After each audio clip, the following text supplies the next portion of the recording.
seen was burning plastic. The Stonehenge was smiling, so I asked, what's the occasion?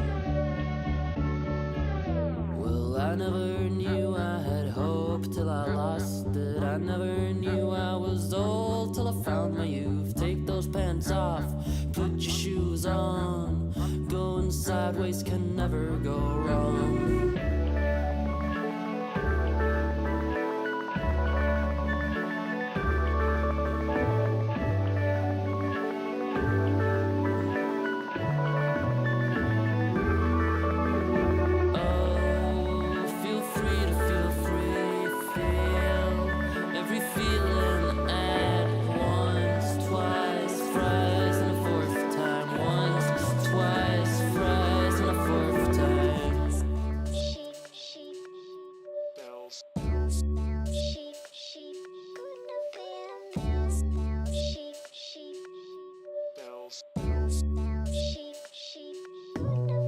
The ugliest thing I ever saw was the pavement. A moment before my face hit the ground, it was loud in my ears, but I could hear no sound. Tell me, why is it that I feel so calm? Oh, I never knew I had hope till I lost it. I never knew I was old till I found my youth. Take those pants off, put your shoes on. Going sideways can never go wrong. Oh, feel free to feel free, feel every feeling at once, twice, thrice, and a fourth time. Once, twice, thrice, and a fourth time.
My youth, take those pants off, put your shoes on. Going sideways can never go wrong. Hello people, hi. Oh, I gotta turn down the audio a little bit. Hello, chat. That's a Diana talking. That's crazy. That's She's me. here. Let me put on some music. Do it really quiet. She's also drawing, if you can hear that, or writing. Is that a good volume? Good volume. It's a little loud. Like here? Little quieter. And there. 35, and my voice is around like 25. Yeah, that should be good. Yippee! Hi people, hi. Ooh, ooh. Hi, Emblene's door, Pixel, who else is here? Hi, Peter. No one else? Beedor. We've got a tier list to do today, guys. We've got a crazy task on our hands. I've got every movie I watched for the first time last year, so no like rewatches. Did you rewatch anything? I did. What did you rewatch? We watched, it was one of the like edgy Japanese movies I like. Oh, All Night Long too. Yeah, we watched that this year, or last year, but I watched it for the first time in 2024. You did not like that movie at all. But yeah, oh yeah, I need to have chat up on my other computer. Give me a second, guys. Ooh, that's a lot. Yeah, I think I watched around like 120 or so movies. You hadn't seen Shrek 2, or at I least hadn't. you watched it and forgot everything about it? Or something? Yeah, it might as well have been the first time. I'm not sure if I've ever even seen it. I watched the first Shrek when I was a kid. Let me find this here channel called A Kind Remark. I've heard it's quite mid, but I guess I'll check it out. Doesn't even know about Shrek 3. I know it exists. And I Shrek the final one, and then the one that came after that. Has there ever been like a Shrek ride at like Disney? I think so. I think I've seen like a Defect Land or whatever like, it's is called. Is it DreamWorks? That's DreamWorks, yeah. It's DreamWorks. It's at Universal Studios, I think. I think I've been there. The Shrekening. You've seen Shrek in real life, IRL. Yeah. IRL. I also went on a Terminator experience. That shit was so scary. I would cry. Oh. They took me as like a baby child, and They stole you. And there was like robots shooting guns at me. No, that's scary. It's so scary, dude. There's also one where you're on a train on like an earthquake sort of ride. Whoa, let's not use that word, Peter. That's not awesome.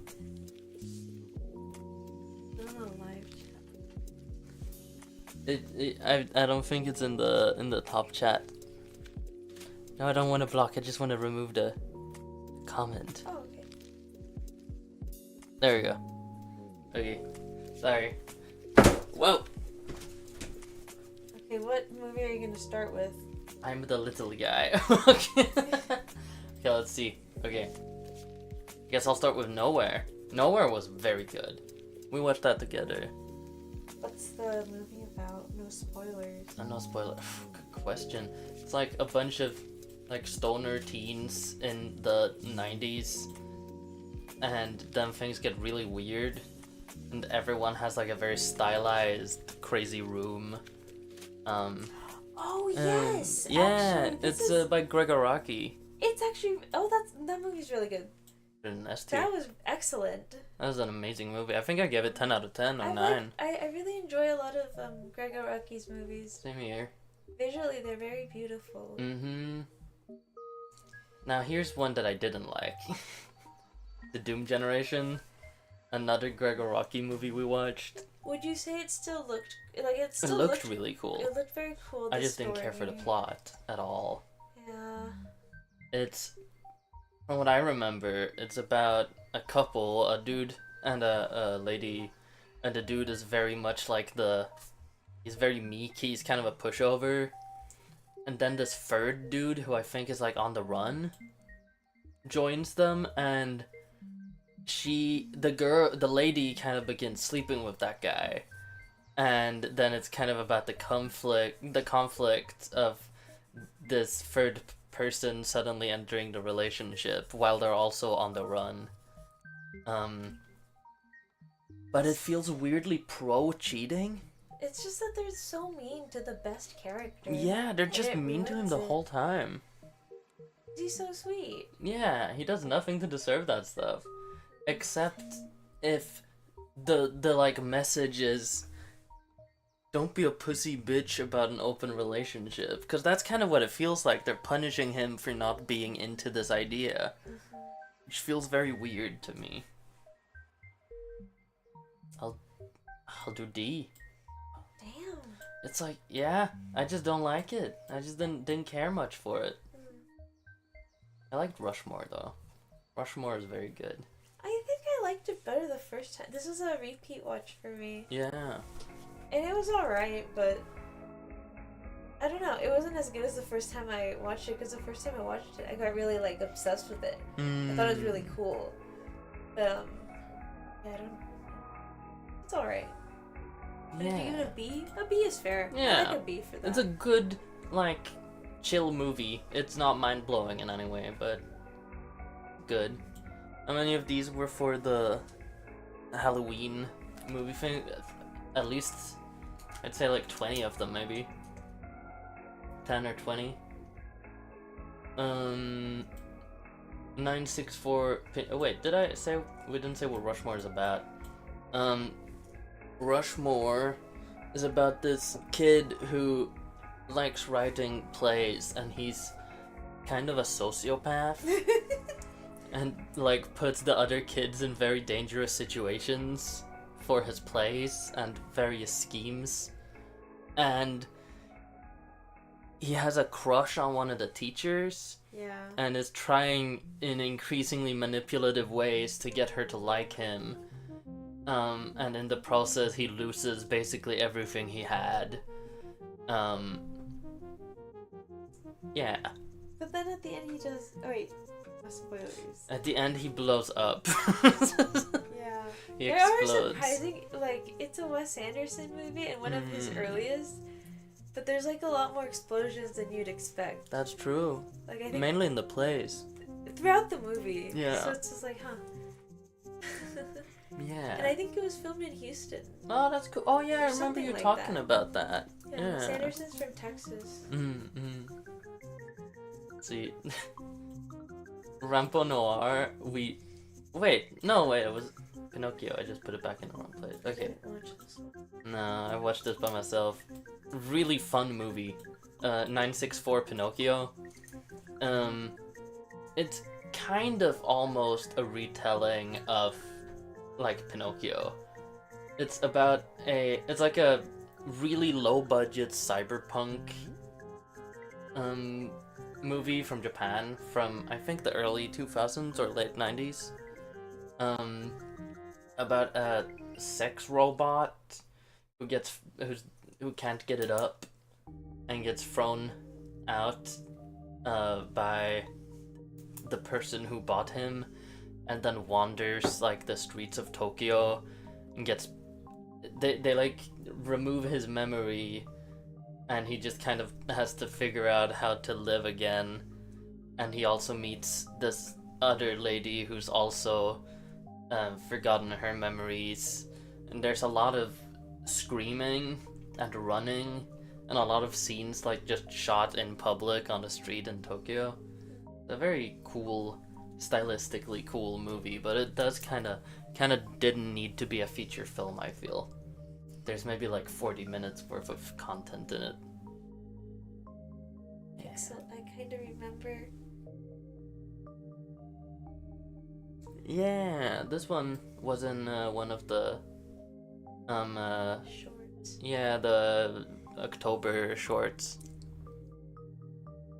Rampo Noir was also in that. I fell asleep You during did. this movie. What do you remember about it, if anything? There was the man who was a worm. There was a man who was like, it was so weird, man. Yeah. It was like really uncomfortable. Yeah. And it got way more uncomfortable after you fell asleep, I think. It's like a body horror like type of Yeah. situation. It's basically 4 directors, each doing an adaptation of an Edogawa Rampo short story. And they interpret it in various ways. And the first short is I think it was like a silent short. It was just music with some guy in a big ocean or something. I don't really remember. That one dragged on. Then it was one, I have no clue what the story was, but it was using like mirrors, and basically every shot had something happening in a mirror or viewing through a mirror or something like that. And I remember it looked really cool, but the story was kind of nothing. And that's... Oh yeah, and then the third one is directed by Hisayasu Sato, so of course it's gonna be fucking weird.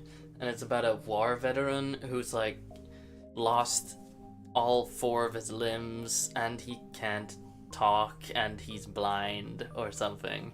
And his wife is taking care of him, but also kind of abusing him, both physically and like sexually. And there's this I think butch lesbian who's trying to tell her to stop doing that shit to her husband. Calling her out. Yeah, and the fourth one is like about a taxi driver who becomes obsessed with like a J-pop idol, and it's very like all kind of done through his monologue, and you see like weird surreal dreams he has or something. Then it ends with a fucking crazy gory out of nowhere scene, and it ends. That was pretty cool. I think they got better. Like, if I would order them from worst to best, it would be in the order they are in the movie. Butch Camp, speaking of lesbian butches. Oh my gosh. Butch Camp was disappointing. It had so much potential. Yeah, I'll put it bottom of C. It's about a gay guy who's too gay. He's too gay, and it's the 80s, I think. Yeah. And he gets sent to butch camp in order to become manly.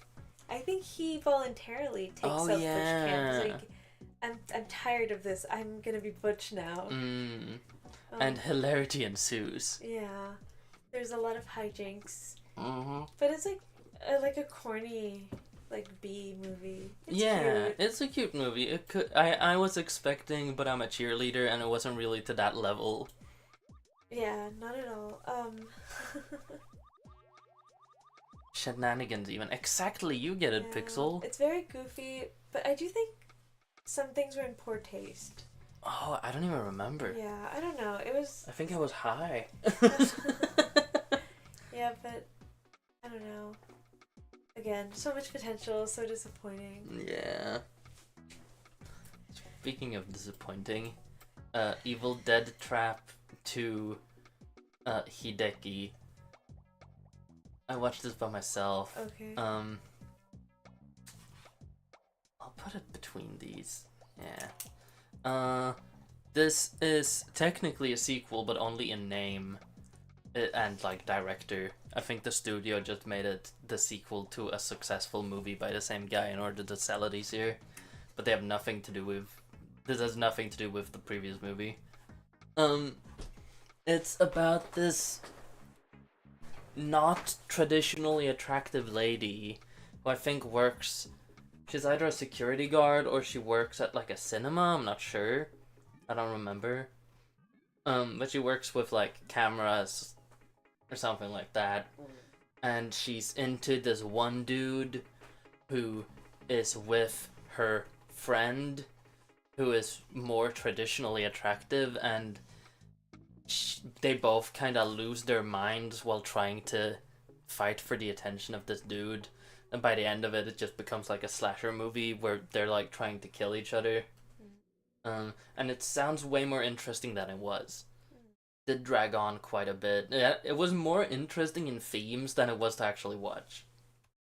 Because the main lady, the less like traditionally attractive one who's also overweight, is kind of like becoming more attractive is almost like sexually exciting in itself for her. She kind of gets off on it, and it's very interesting from like a psychosexual perspective, but didn't really keep my attention the whole time. A Taxing Woman. We did watch this one together. This one was sweet. It was sweet. But also, it makes you want to, like, to them, the good guy is the tax man. Yeah. So, that's crazy, dog. Yeah, I like the actress. It's hard to not like the actress. I like the actress, I like the director, I like that they're a couple, and she's always in all of his movies. I just can't, like, support the tax man. Man, I support taxes, but not the tax man. Yeah.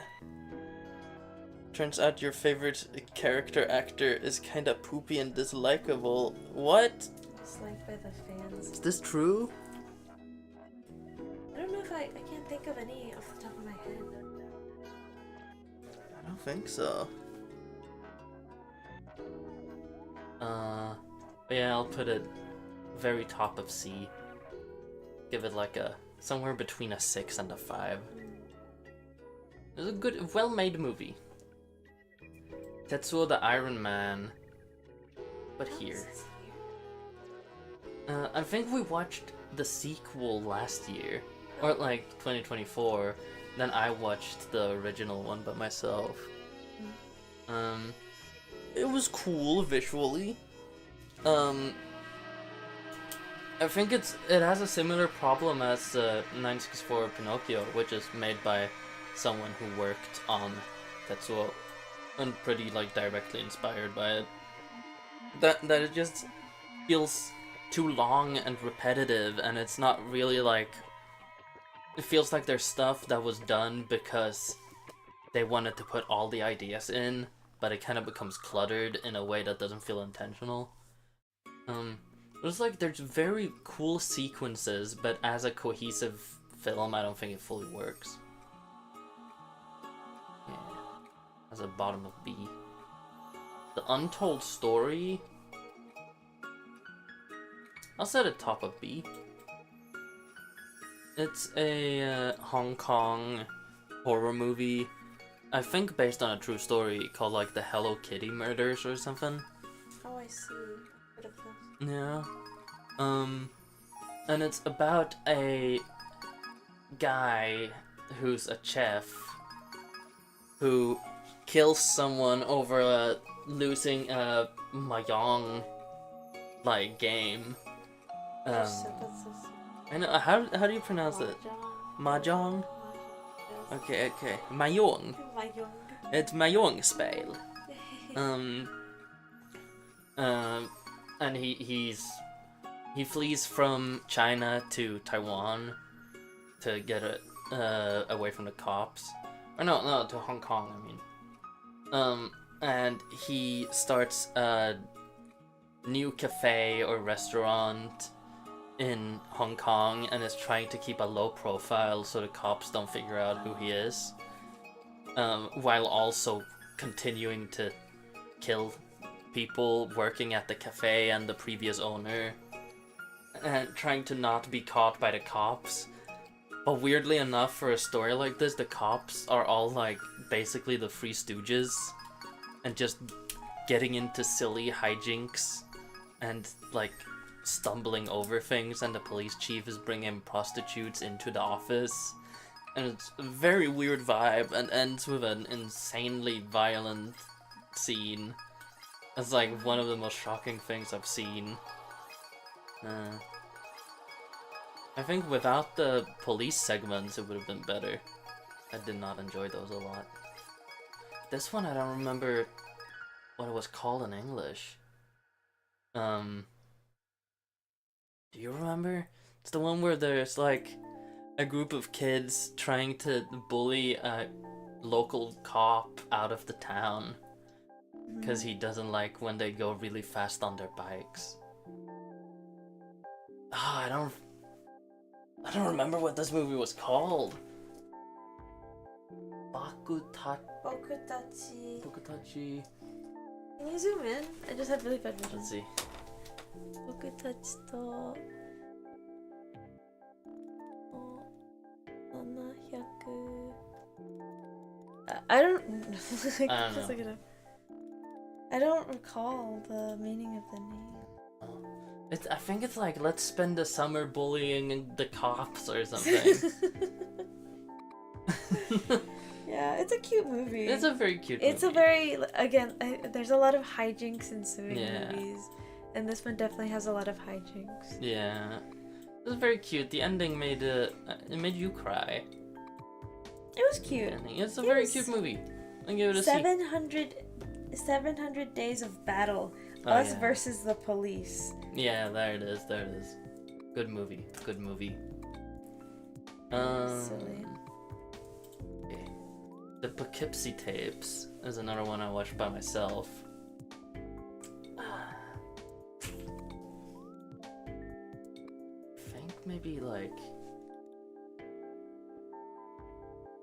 here I'd put that. It's a found footage movie that's basically, there's a serial killer, the police are finally about to catch him, but instead they find a warehouse. He's like an empty warehouse that's filled with like over 100 CDs with home videotapes the killer recorded of him killing the victims, and then the rest of the movie is just that footage. And it's really creepy and has definitely like heavily inspired a lot of internet like analog horror and stuff. But it is kind of unbelievable, and the acting isn't all that good, and it goes for just like shock value a lot of the time. It could have been a lot better. They're just creepy. Hi, clown guy. Honk honk. Celluloid Nightmares. I also watched by myself, I think. This is also a found footage movie, or like a mockumentary about a news team trying to find an adult film star who went missing and is said to have been murdered, and the footage had turned into a snuff film. And it's alright. It turns out that she's specifically doing period-related porn. And they show a lot of that, and it's very gross, I think, because, you know, I'm not a big fan of blood or bodily fluids in general, so, like, you know.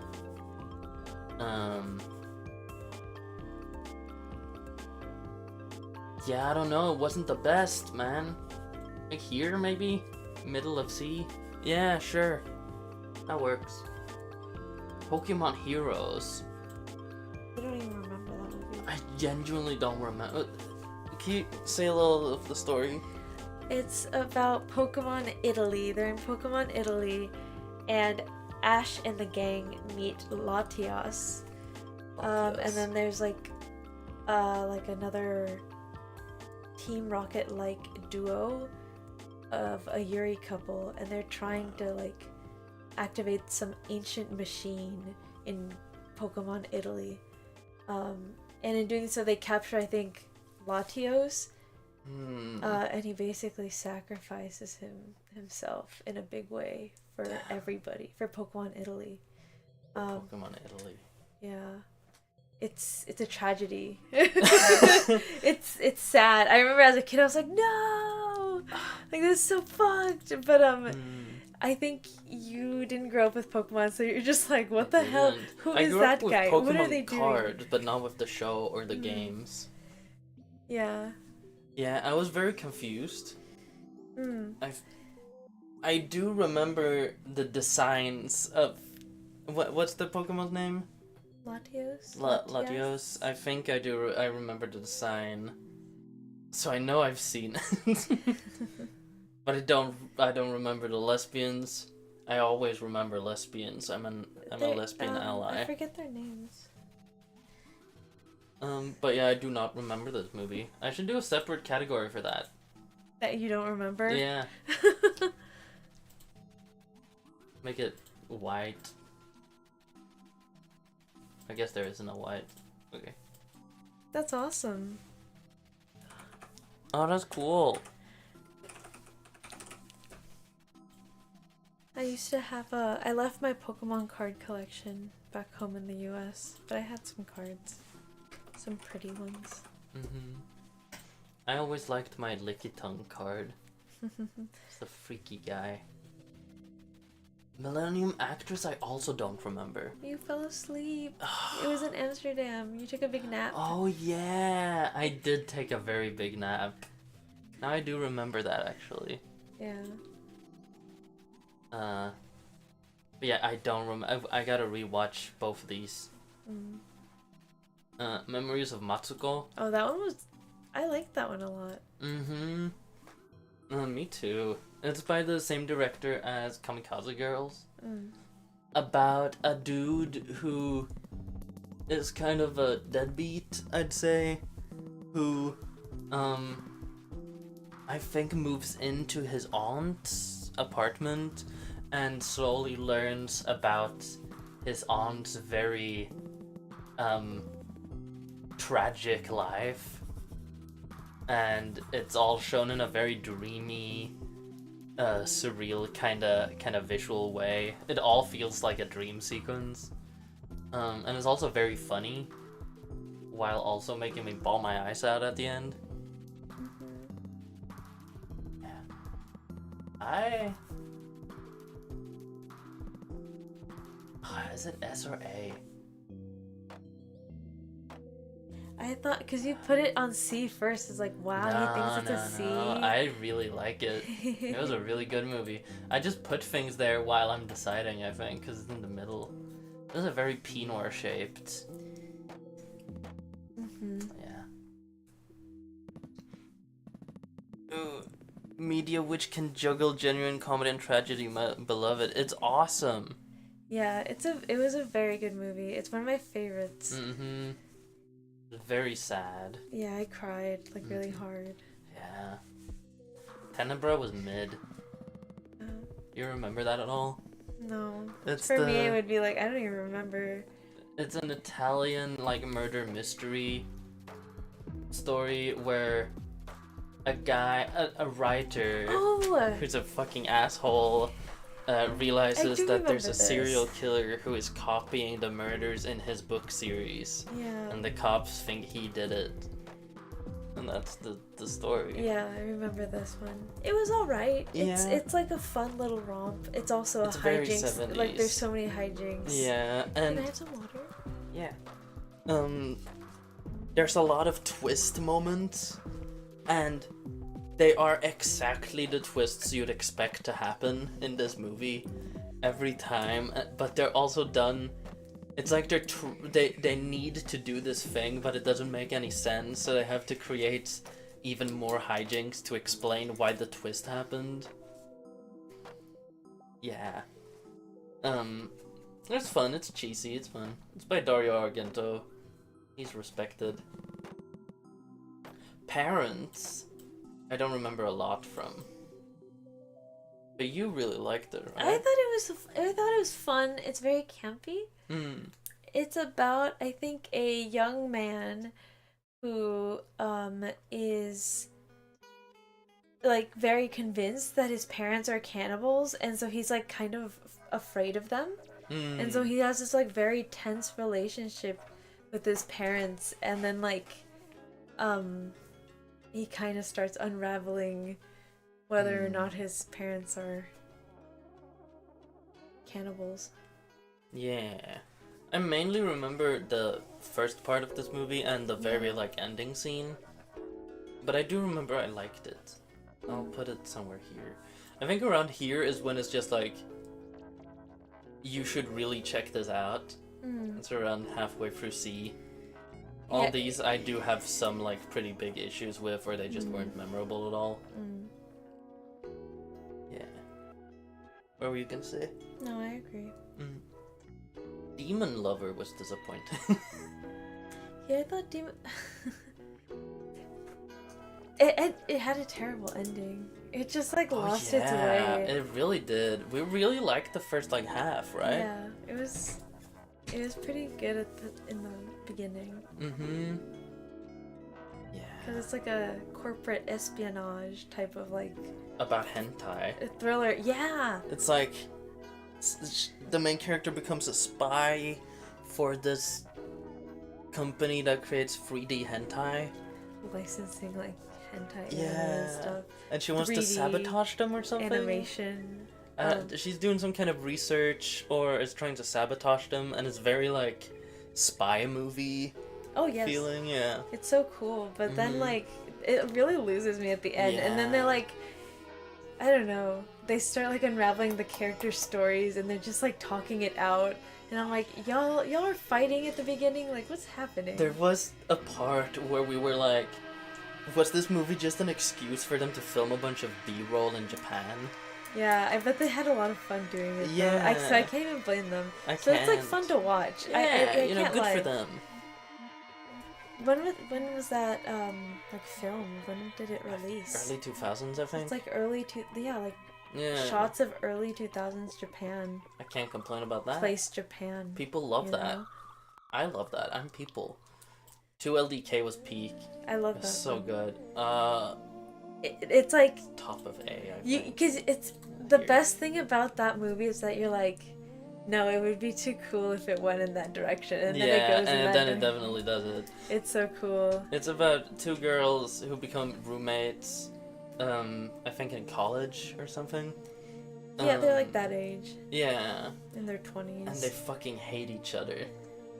And it goes from them being kind of petty towards each other, or like just not wanting to talk, until like full on murder war. Yeah. It's one of those. Sorry for interrupting. It's one of those movies that are the like dramatic curve is just a straight line, a 90-degree line from 0 to 100. Mm-hmm. Yeah. They're rival actresses. And it all takes place in the span of like a couple of hours. Oh yeah.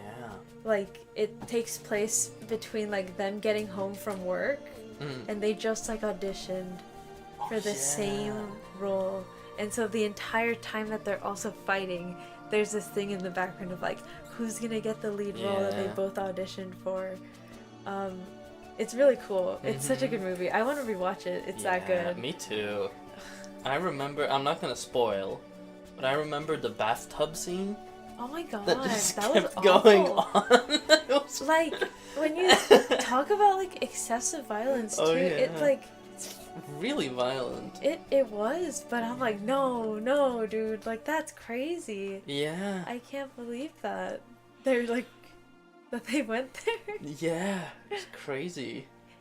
It like hurt to watch. It's like, It did. ow. It felt like Ooh, inside. That would hurt. Liquid Sky. I don't think I like that one. I didn't either. We really wanted to like it. It's this very DIY, punk, queer, like, I guess, like, drama. With a lot of, like, and with aliens. Yeah, it's the alien one, huh? It's and that sounds fucking awesome. And the main protagonist is a lady, but she's also playing the villain, who's a boy. And there's a scene where they have a sex scene with the actor having basically with herself or themselves.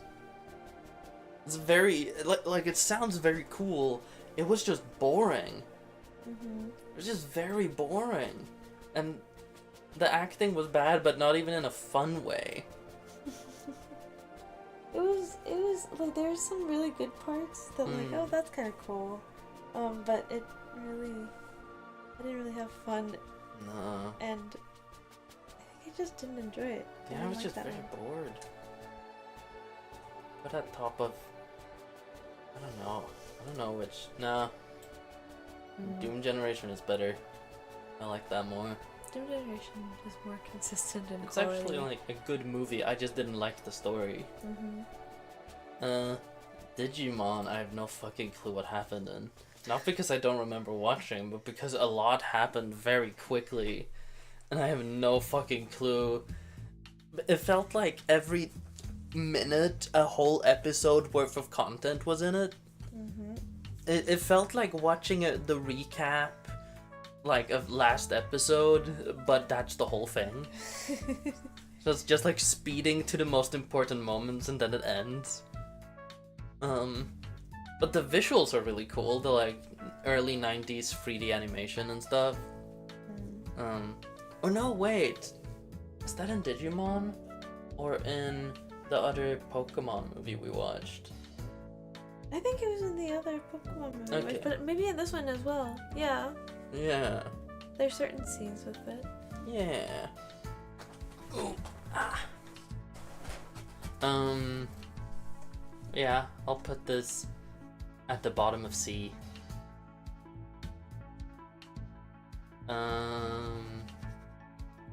9 to 5 was very good. It was silly. Yeah, I really enjoyed it. I'll put it top of B.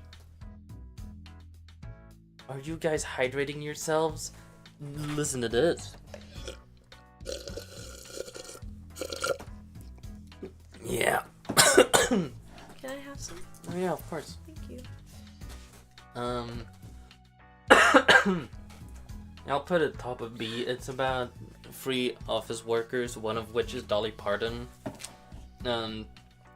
who are tired of their asshole misogynist boss, and they decide to like kidnap him to try to get try to create like a communist utopia workplace. Mm-hmm. The 3 main characters are Dolly Parton, Jane Fonda, and Lily Tomlin. They're all very good in their roles. Yeah. Everyone puts on a very good performance. It's a fun romp, and everybody's outfits are very pretty. That's true. It's a beautiful movie. Mm-hmm. But it is very silly and of its time. Yeah. But it's also based because It is. Dolly Parton's telling us that we deserve workers' rights. Mm-hmm. So excellent. It has a good message. Yeah, and it's a pro-weed movie too. Exactly. Yeah. We Are the Strange is the one we did for the first watch along. I really liked it. I'll put that at A, bottom of A. That was very cool. Very visually cool, especially. I honestly don't remember a lot about the plot. I remember there was a crazy fight at the end. And I remember it looked very cool. I remember the bald guy. The bald child. But I remember it being very impressive to me. Yeah. The style is very cool. It's very like MySpace, like scene core, almost. It feels like the product of someone who really likes Invader Zim and Gumball. Which one? And We Are the Strange. I watched it. What's the one we did on the watch along? I don't remember. Okay. Oh my god. Dear Zachary. Oh, that one's so sad. It's such a fucking sad. I have to put it up there. That's one of the best documentaries I've ever seen. Incredibly sad, like true crime directed by it's a true crime documentary made by someone who is close to the family who were victimized. And it's all told in chronological order, so you're not sure where it's going the whole time. Then it goes to like the worst possible place. It's horrific. It's so sad. Incredibly sad. I have to put it up in S. Adrift in Tokyo also goes to F. Not F. Okay. S. I love that movie. It was I was just like randomly looking through Letterboxd and I found this movie, and it was a pleasant surprise. Like, I want to see what other poster variants it has, because I don't really. This one doesn't really represent it at all. Yeah, it has a very good story, and I love all the characters. It was very sweet. It's very silly, but also very heartfelt. About kind of like fatherhood. Found family. Yeah. Family. Coming of age. The main character is kind of a fuck up at the beginning and learns a lot of life lessons throughout the movie. People being nice to each other is good. Yeah. Rare concept. Based friend maxing. Very, very good movie. I think everyone should watch it. It's very easy to like, I think. Frontiers is not very easy to like. I'll put it here. I'll put it like middle of B. Frontiers is a French movie, but a group of mainly like immigrants who escape a political riot, and they steal a bunch of money in the process and go on a run, and they stop at a motel that turns out to be owned by neo-Nazis. And of course the neo-Nazis, who are not super happy about these non-white people at their motel, and they're horrible, and you see these characters have to survive in like worse and worse circumstances, and it's incredibly brutal and incredibly fucked up, and it's very try hard and edgy, but it's entertaining all the way through. I liked it. I think you liked it too. Which one? Frontiers. Oh yeah, that was a really good movie. It is very violent, and sometimes it was like a lot, but it was like it was very intense watch. Yeah, very. It's good. It's good, but it's very intense. Speaking of intense, Inside. Ooh. Inside was so fucked. I'll put it top. Ooh. Is it better than what's it called? I don't think so. It's there. It was spooky, scary, dude. It's another French movie. It's so stressful, dude. It's so stressful. It's a home invasion story. That's just this pregnant lady and another lady. This pregnant lady whose husband died in a car accident, and then she's working from home. I think it's on Christmas. It's technically a Christmas movie. And some other lady is breaking into her house trying to kill her. And the whole movie is just this cat and mouse game of her trying to survive and this lady trying to kill her. And why is she trying to kill her? Does she know who's killing her? It's unveiling more info about the characters while constantly having them almost kill each other. And the lady is heavily pregnant the entire time. She's very pregnant. Oh my god, dude. And It's so like, stressful, dude. It's it's God. one of the most stressful movies I've ever seen. It's kind of like if Uncut Gems was horrific. Tonally. That it never gives you time to chill out. Dead Man's Shoes. Do you remember this movie? It's about a guy. It's a British movie, I think. About a guy who,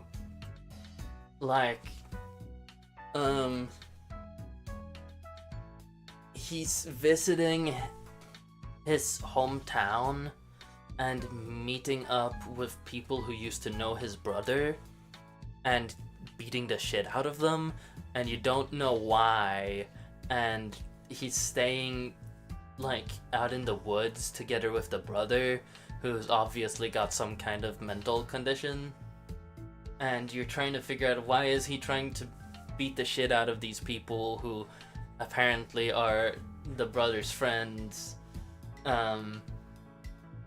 And it's kind of a revenge movie, kind of not.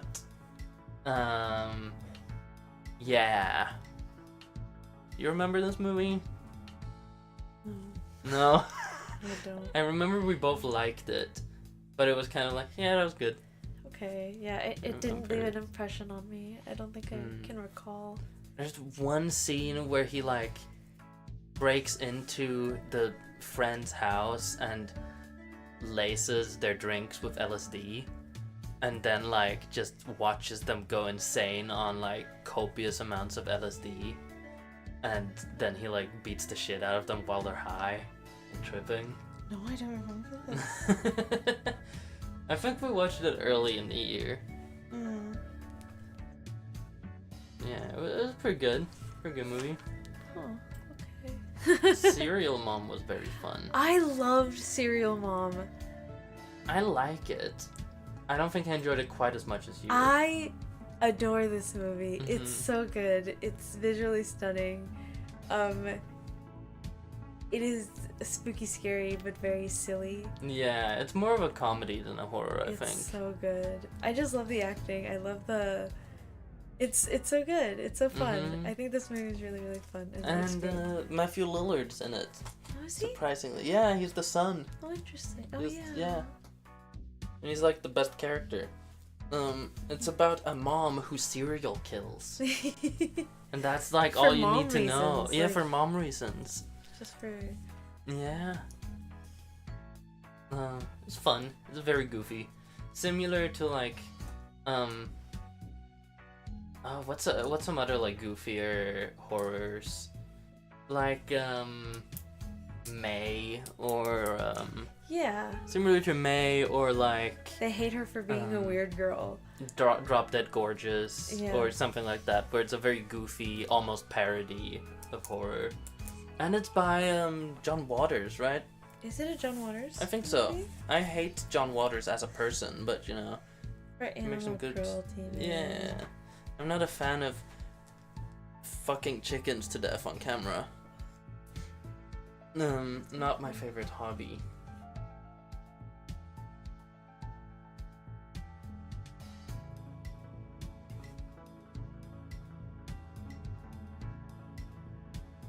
Oh, wow. What are you looking up? The director. Oh yeah.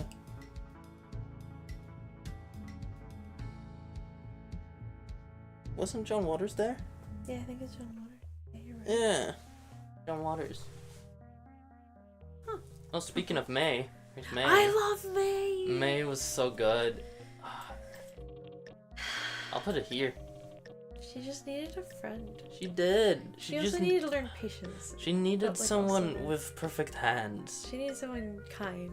Exactly. She didn't need an indie boy. Few people do. I'm not self-aware. She was very weird though. She had a lot of Yeah. problems. Yeah. But she's a very interesting character, and I think that's why this is such a good movie. It's basically a coming-of-age story about the weirdest girl of all time. Yeah. And she's really obsessed with limbs and her doll. Her doll. Yeah. And that's a very good combo. And like a one person that Yeah. she sees, and she becomes like she centers her entire Yeah. life around Oh her. yeah. Yeah. That's that. And I talked about Inside on the All of these, most of them, huh? iceberg, yeah. And also this one. Martyrs, I don't know if I talked about though. Did you talk about Serial Mom? No. Huh? Did you talk about Serial Mom for your 30 Oh days? no, I didn't. Not horror enough. I did piss my pants at Serial Mom, to be fair. Martyrs was disappointing. It was so uncomfy. I didn't like it. It's like It wasn't worth it. no, it starts off really strong with like the home invasion aspect, and then after the first act, the story changes and it basically just becomes sorry about the it just becomes a 1 hour showcase of this lady being tortured over like a year's period, and that's the entire rest of the movie. And sure, it's shocking, but it also is very entertaining as a movie. Just keeps going, and it's like it's not even, you can't even watch it in like a Saw type way where it's like elaborate traps or like inventive ways of things happening as you usually see in more like gory horror movies. It's more so just like them punching her and stuff like that, and it's really horrific to watch, of course, but it keeps fucking dragging. And I guess that's the point, but it was just not very enjoyable as a movie. As a movie, I think it's better than Evil Dead Trap 2, though. I'm eating, sorry guys. We have yummy snacks. It's not our Mhm. fault. Any of y'all ever tried Swedish giffla? Anybody into yiffing? What we call it when we eat giffla.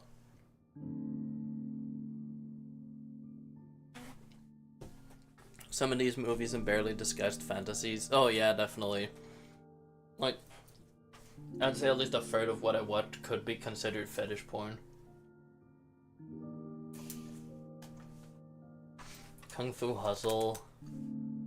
You want more giffla? You can keep them. I'm not gonna have some in a while. Okay.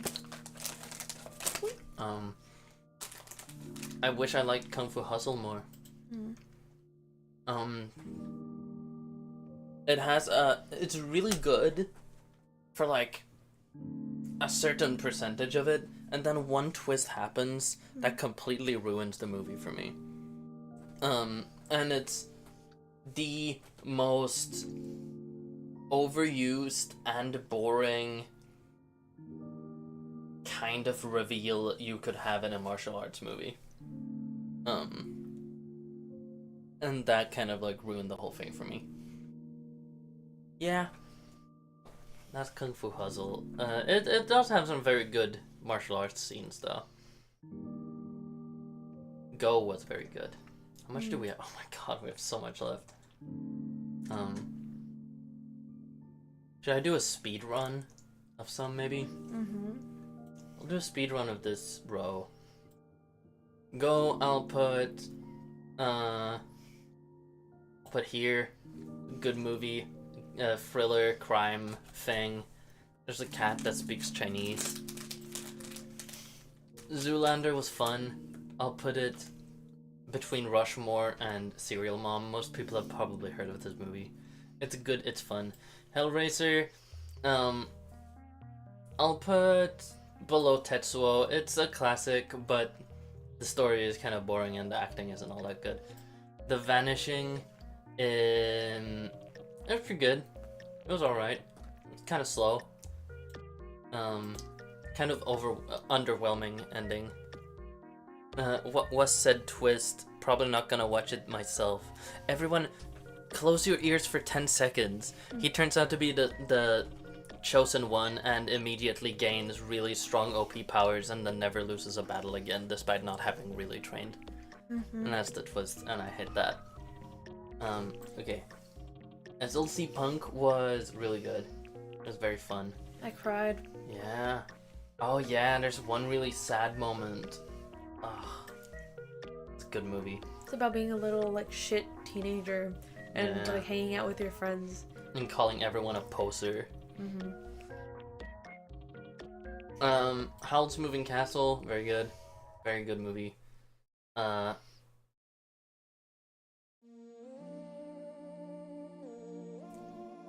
put it here. Lady Vengeance is my least favorite in the Vengeance trilogy, with Sympathy for Mr. Vengeance being my favorite, and then second place being Old Boy. This one just didn't really do it for me. I'll put it here. Party Monster, I'll do until here. Really quick. Party Monster was good. I liked it. I'll put it right below 95. Blue Velvet is of course a fucking masterpiece. Velvet. Very freaky, very cool, very good movie. Put it there. The Devil Wears Prada is really not my type of movie. You picked it. You really like it. I didn't really like it. It felt a little pro-work in a way I didn't like. Fair enough. Put it here. The Celebration is really fucking good. Yeah, this one's heavy. Put It's it a very good movie. here. Yeah, it's a Swedish movie. Very Danish, like. isn't it? Or Oh yeah, it is. It is Danish. Yeah, Danish movie. What's the difference? Really? About a family reunion, but there's a horrific secret in the family, and then it's revealed, and chaos ensues. It's very hectic. It's very, like, all of it is like, shot without any stabilizer or tripod or anything. So it's very. There's a lot of movement. My favorite movie right now is Look Back. I need to watch that. I've read the manga. I love the manga. Spirited Away is of course fucking peak. Like, come on.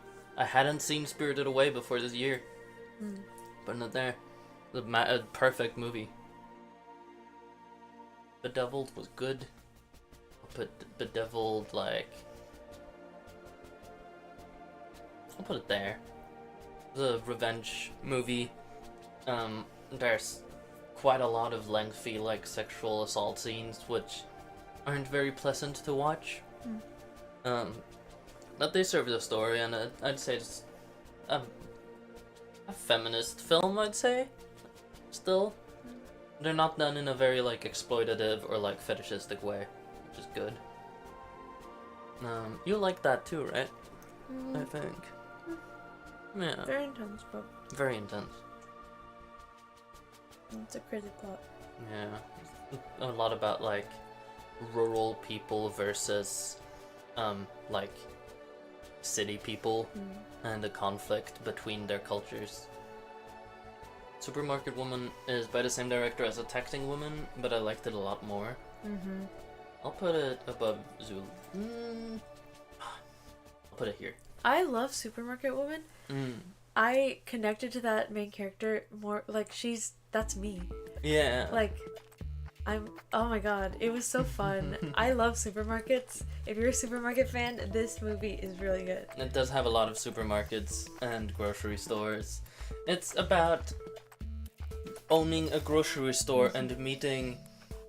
So it's a bitter, like, divorced grocery store owner who doesn't care. And then he meets this lady who's really, like, her hyperfixation or her, like, special interest is supermarkets.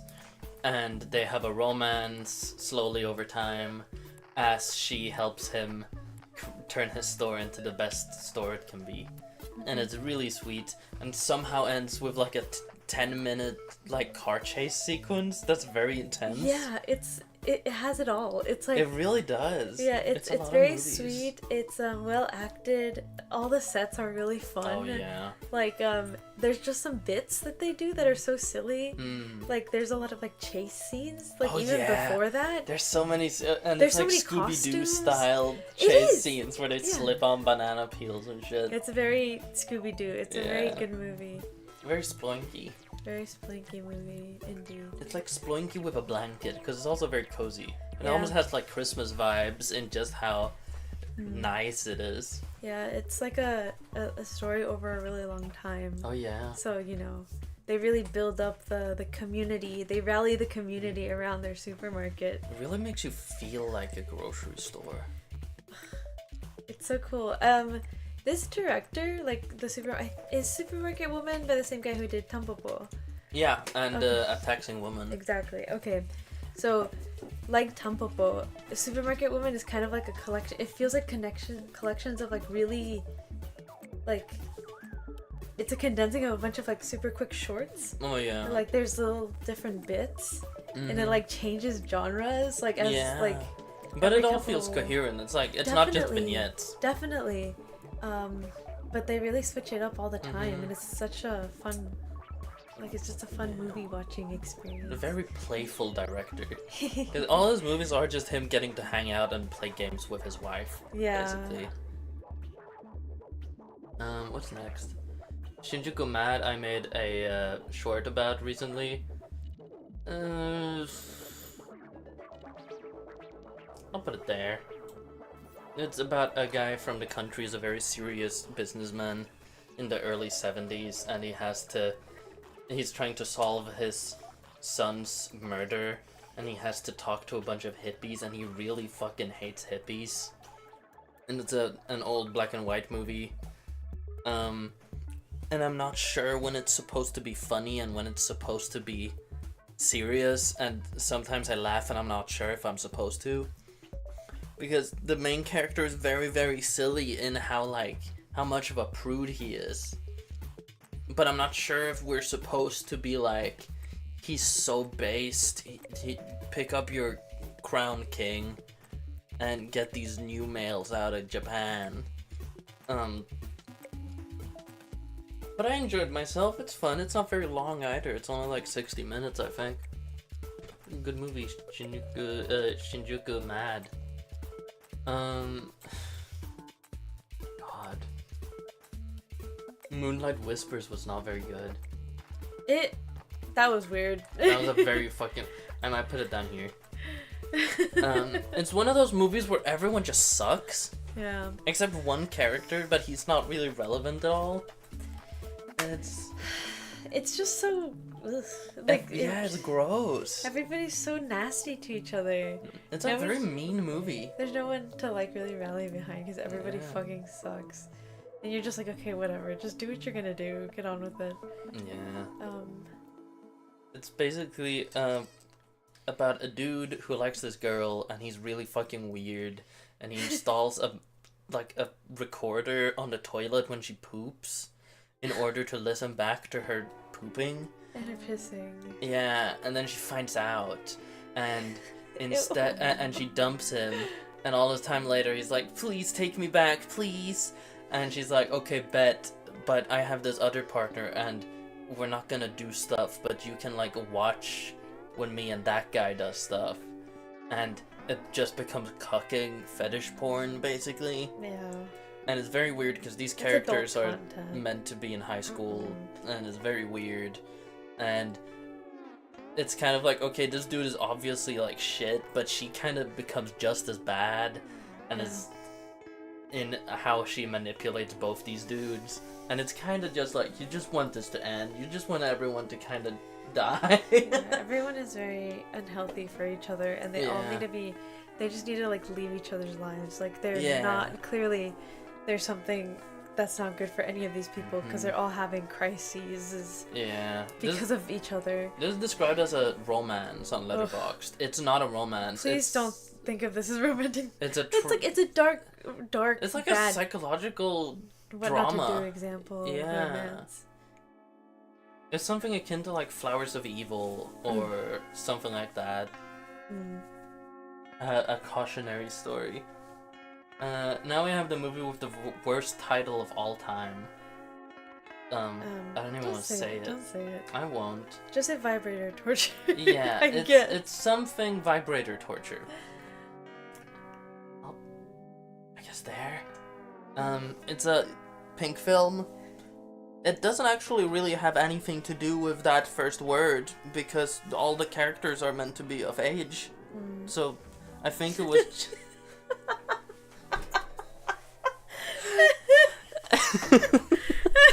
Diana was trying to save my computer from my MacBook where I have the comments on. It went to sleep. It went to sleep mode, and the screensaver said the title of my Mac, and right when she had her eyes really close to the screen, she saw the name, and it's just My Balls. That's so silly. I got your ass. Yeah, you just got my balls. So basically it's about a rapist who has this weird warehouse on top of a building where he takes photos of people while using a vibrator on them and pouring milk on them for some reason. Ugh. Yeah, it's a very, very uncomfortable movie. Yeah, I will tell you, like, You would not like this. Are still adult, like they're very softcore, like Oh yeah, adult. they don't content. show any genitalia or anything, Yeah, but they're but very it's- sexual in nature. It's not for me No. as like a movie experience. So yeah, if you're not into that, you're not gonna like this sort of Yeah. thing. It is gonna have. You have to have a high tolerance. Oh for it. yeah. It's kind of like, basically, I'm gonna make a longer like video essay about this probably. Pink films are basically like low budget Japanese softcore porn, but because the companies only really cared about selling DVDs back in the 80s, they would basically hire directors to make whatever fucking movie you want, but you gotta have like this fetish included, and you gotta name the movie something like this. So they usually didn't have control over the titles, which is why this movie has a horrific fucking title. With Hisayase Sato, who made this, he often has his own preferred titles, and then there's also the official title, and they're often very different. Yeah. So basically, this dude kidnaps this one girl who I think is supposed to be 18. I think she says that pretty early on. And she kind of, in an attempt to get out of this situation, tricks the dude into thinking she's into him. And she kind of helps him commit more horrific acts in order to not herself become a victim. And then it turns out that the reason he's doing all this is because he really likes having a vibrator up his butt. Jesus And it's Christ. like misogyny because he himself might be a little fruity.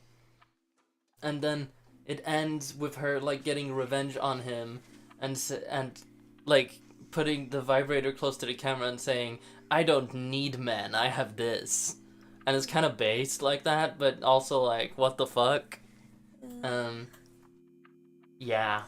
Poor Pixel Bitey is scarred for life. I'm after sorry, this. Pixel.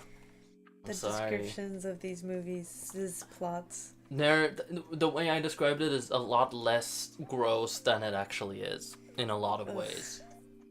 I think this is called Lost Souls. This is a Hong Kong pink film about being kidnapped while trying to cross over from China to Hong Kong, and the soldiers do every horrible thing you can imagine. It's kind of like Solo, 120 Days of Solo, in that it's just a compilation of the worst things you can imagine happening to people, and it's based on what those guards actually used to do back in the day, to people who were trying to cross the border illegally.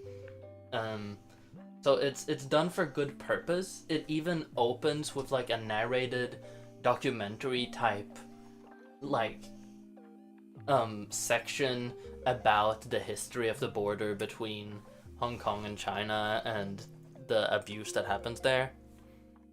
That's almost an educational movie, but then it turns into just exploitation shit about like a third of the way through and keeps being that for almost the entire rest of it.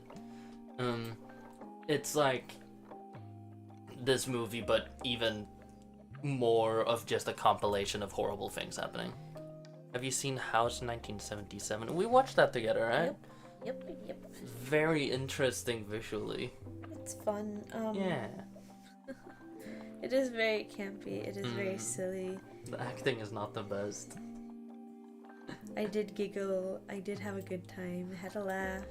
I like the part where they play a clip of the cat walking past and then they play it backwards and then they play it again over and over again. It's very silly. It's so silly. It's so fun.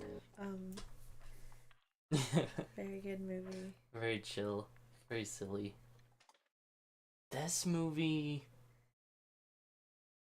Actually, I'm gonna put Lost Souls below Moonlight Whispers, fuck it. That was just not a fun movie to watch. This movie, Angel Guts Red Flash, I think it's called. I think it was like the second to last entry in the October series. It was alright, I guess. I'll put it like here, maybe. It was an alright thriller. It's nothing super cool, but it wasn't a bad movie. Yeah. Let's see, how many do we have left? 1, 2, 3, 4, 5, 10, 15, 20, 30, 40, 50, 60, 70. Jesus. Okay. I think after this row from 20th century nostalgia, I'll do a little quick run through again. I think we'll need that. All Night Long Free is very good. I'll put it on top. No, not more than Matsuko. Around there. It was the first time you watched it? The third movie, yeah. Uh-huh. The second movie I watched like in 2024, I think, Okay. before we watched it together. Okay.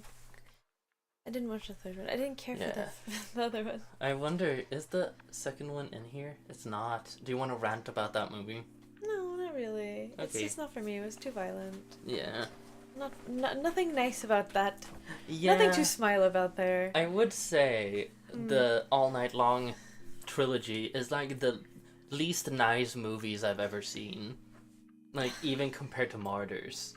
Yeah, it's not for you if you want to have a nice time. No, it's gonna make you angry and sad and kind of nihilistic and not in a good mood. Mm-hmm.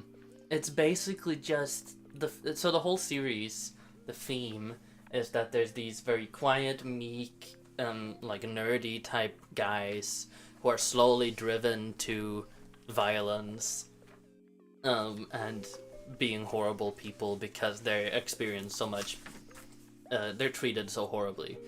So it's basically like a slow build up to these dudes losing their shit, and I think the third one is the most disturbing one.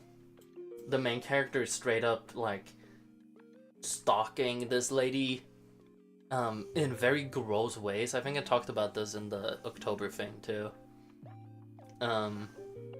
Very, very gross, specific things he does as part of trying to, I don't know, win over this lady.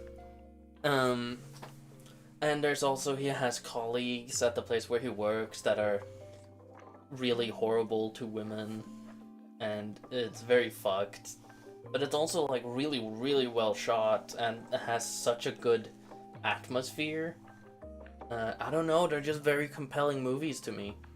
I don't really know why, I can't explain it. I'm gonna go get more snack. Do you need anything from the kitchen? Do you want water? Yeah, more water would be good. Thank you. I'm gonna speed through some here. Up until the good neighbor, I think. Mermaid Legend is pretty slow and has some very exploitative scenes that I wasn't too big a fan of, but the ending sequence is fucking crazy cool, crazy good. Put it here. Actually, I'll put it below. Yeah, sure. Focus is similar. It has a very good story. It has a really fucked up long scene that didn't need to be there. Put it here. Who Took Johnny is the most horrific documentary I think I've ever seen. I'll put it up here. It's like better than Zachary, I think. Just like one of those things that makes you kind of lose hope in the world, I'd say. It goes a lot deeper than you expect from like the true crime premise. World of Kanako is the same director as Memories of Matsuko, but more mean and hopeless, and most people in it are horrible people. And it's kind of got the problem where you don't really root for anybody. Or there's one person you root for, but things don't go awesome, and it's like, okay, well that was just cruel. We'll put it above Mermaid Legend. Ooh, Night of Bodies model, I'll put up like this, yeah. Hisayasu Sato movie, weird things happening in an apartment type story, very, very good, very weird. Turtle Vision is also Hisayasu Sato. I wasn't super into this one. I'll put it like here. Thank you.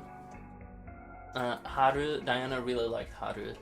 It is very slow. It's super slow. Probably the slowest movie I've seen.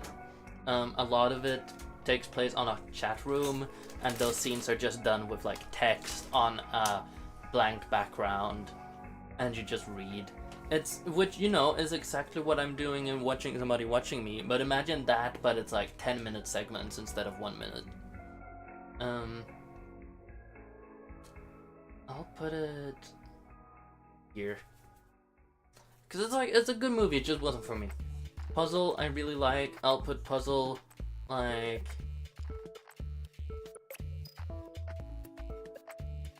here. Good, horror, like, mystery type thing. The Fetist, I've talked about in the October thing. I really like The Fetist. It's, like, here, probably. Do I like this more? I'll do it like this. Fetist is pretty good. The Good Neighbor, I'll slow down a little again here. The Good Neighbor is a bad movie. I'll put it in F, actually. That's the first F. World's first F. I'll move my mic over here a little. How's this audio? Yeah, that works. That's fine. Ooh. Okay. So, The Good Neighbor is like a half found footage, half just normal movie, and it doesn't really make sense when they switch between the presentations. A group of really annoying teenagers try to make their elderly, like, not mentally well neighbor believe that his house is haunted, and it kind of drives him insane, and they're just very annoying main characters because you're just like, why do you keep fucking with this dude? There's no reason to. Yeah, not a very good movie, wouldn't recommend. Story of Poo Poo, I fucking love Story of Poo Poo. Good. It's up there with Nowhere for me. It's also about people on the run, as I've realized some of these movies are. Two ladies who are possibly sapphic, and a baby are escaping.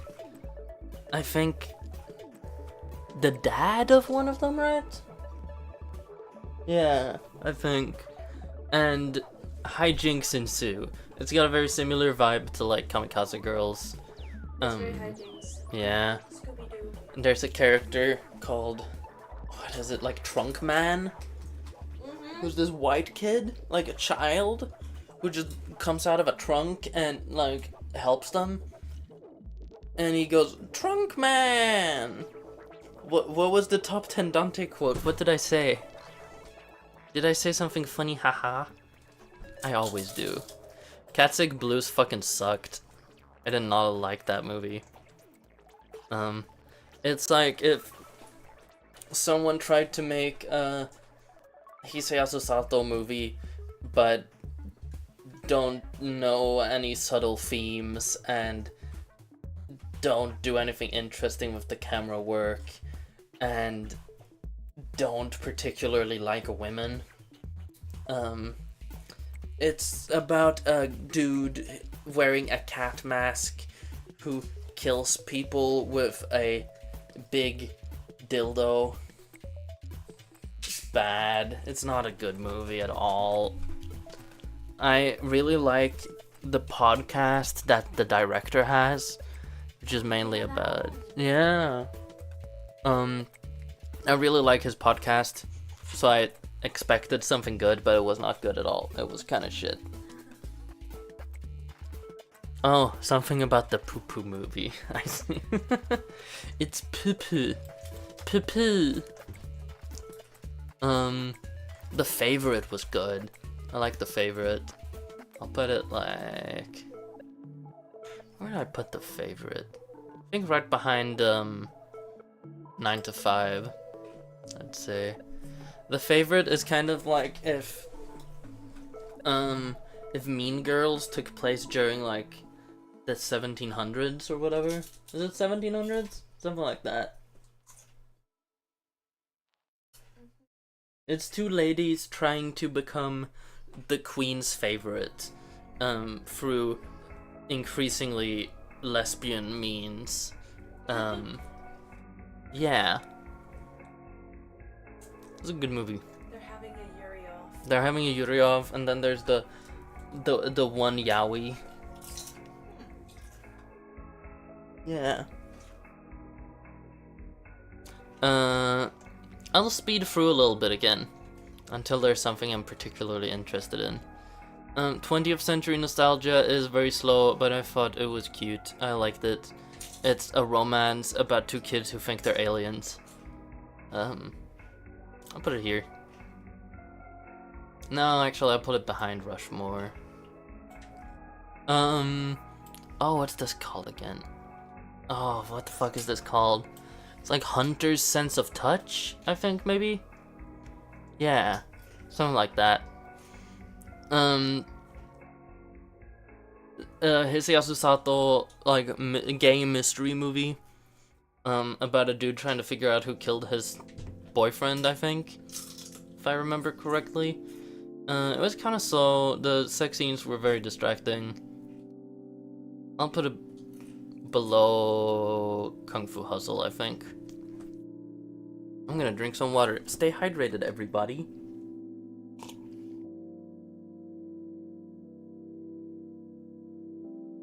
Okay. Door is really fucking good. It's similar to Inside, but from the 80s in Japan. Very good movie. I'll put it up here. Very slow burn, but the burn is fucking insane by the end.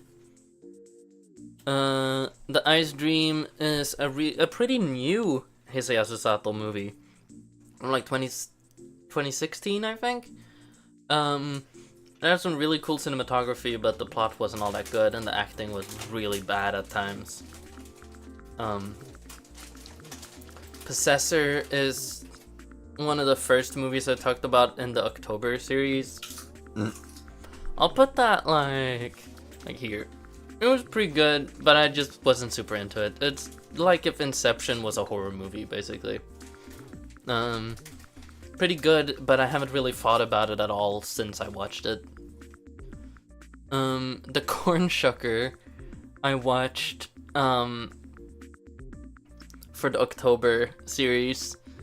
Very low budget, very silly horror comedy about a creature called the Corn Shucker who can only say one phrase, and it's "I know" in that kind of voice, and it's like a series of vignettes featuring this character, and it's also kind of like a message about environmentalism and like building cities where there used to be greenery or something. It's entertaining. It's not a super good movie, but I'm glad I watched it. Distorted Sense of Touch is one of my favorite Sato movies, I think. Put it here. No. I'll put it here, realistically. A creature feature? Yes, exactly. Featuring a creature who loves corn. This is another Sato movie. I really hope I don't get banned for this cover art. I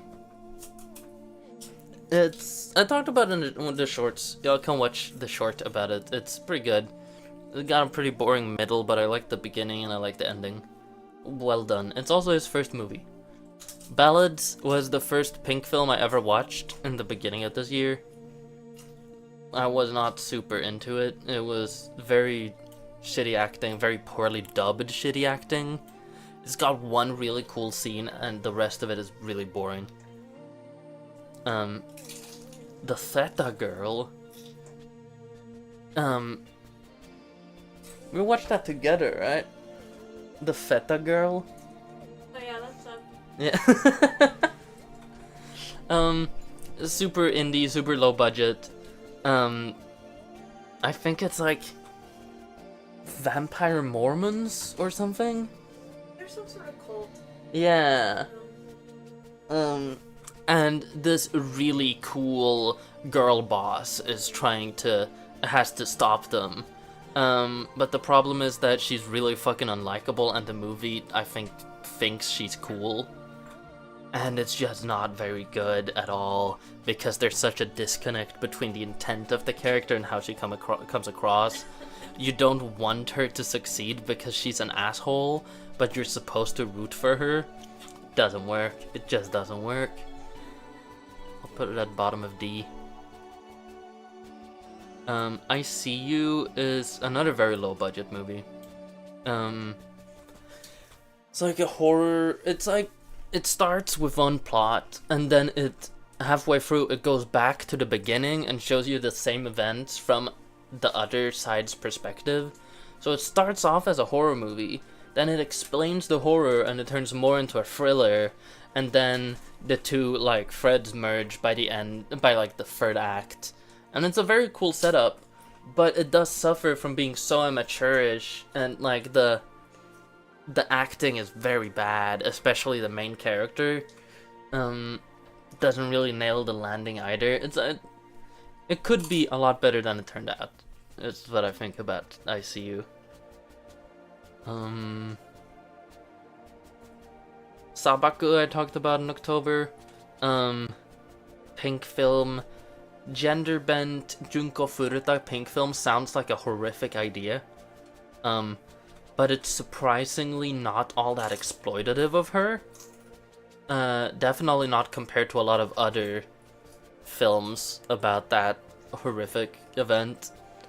Sabaku mainly focuses on the father getting revenge on the people who killed his daughter or son in the movie. They renamed Junko to Jun. And then it does a reveal near the end that I think in very poor taste, considering that this is an actual story when it comes to like making up aspects of the real people.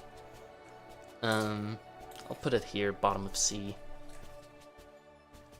Really cool lighting though. Very cool lighting. It's also for a pink film. It was made as a gay pink film in order to get money, and then when they released it, they cut out all the pink scenes except one. This is another from the shorts, yeah.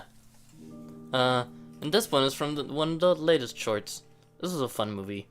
I'm not sure if I should put this here because it's technically a short film. And I cut out other short films, but whatever, it's here now. I'll put this here.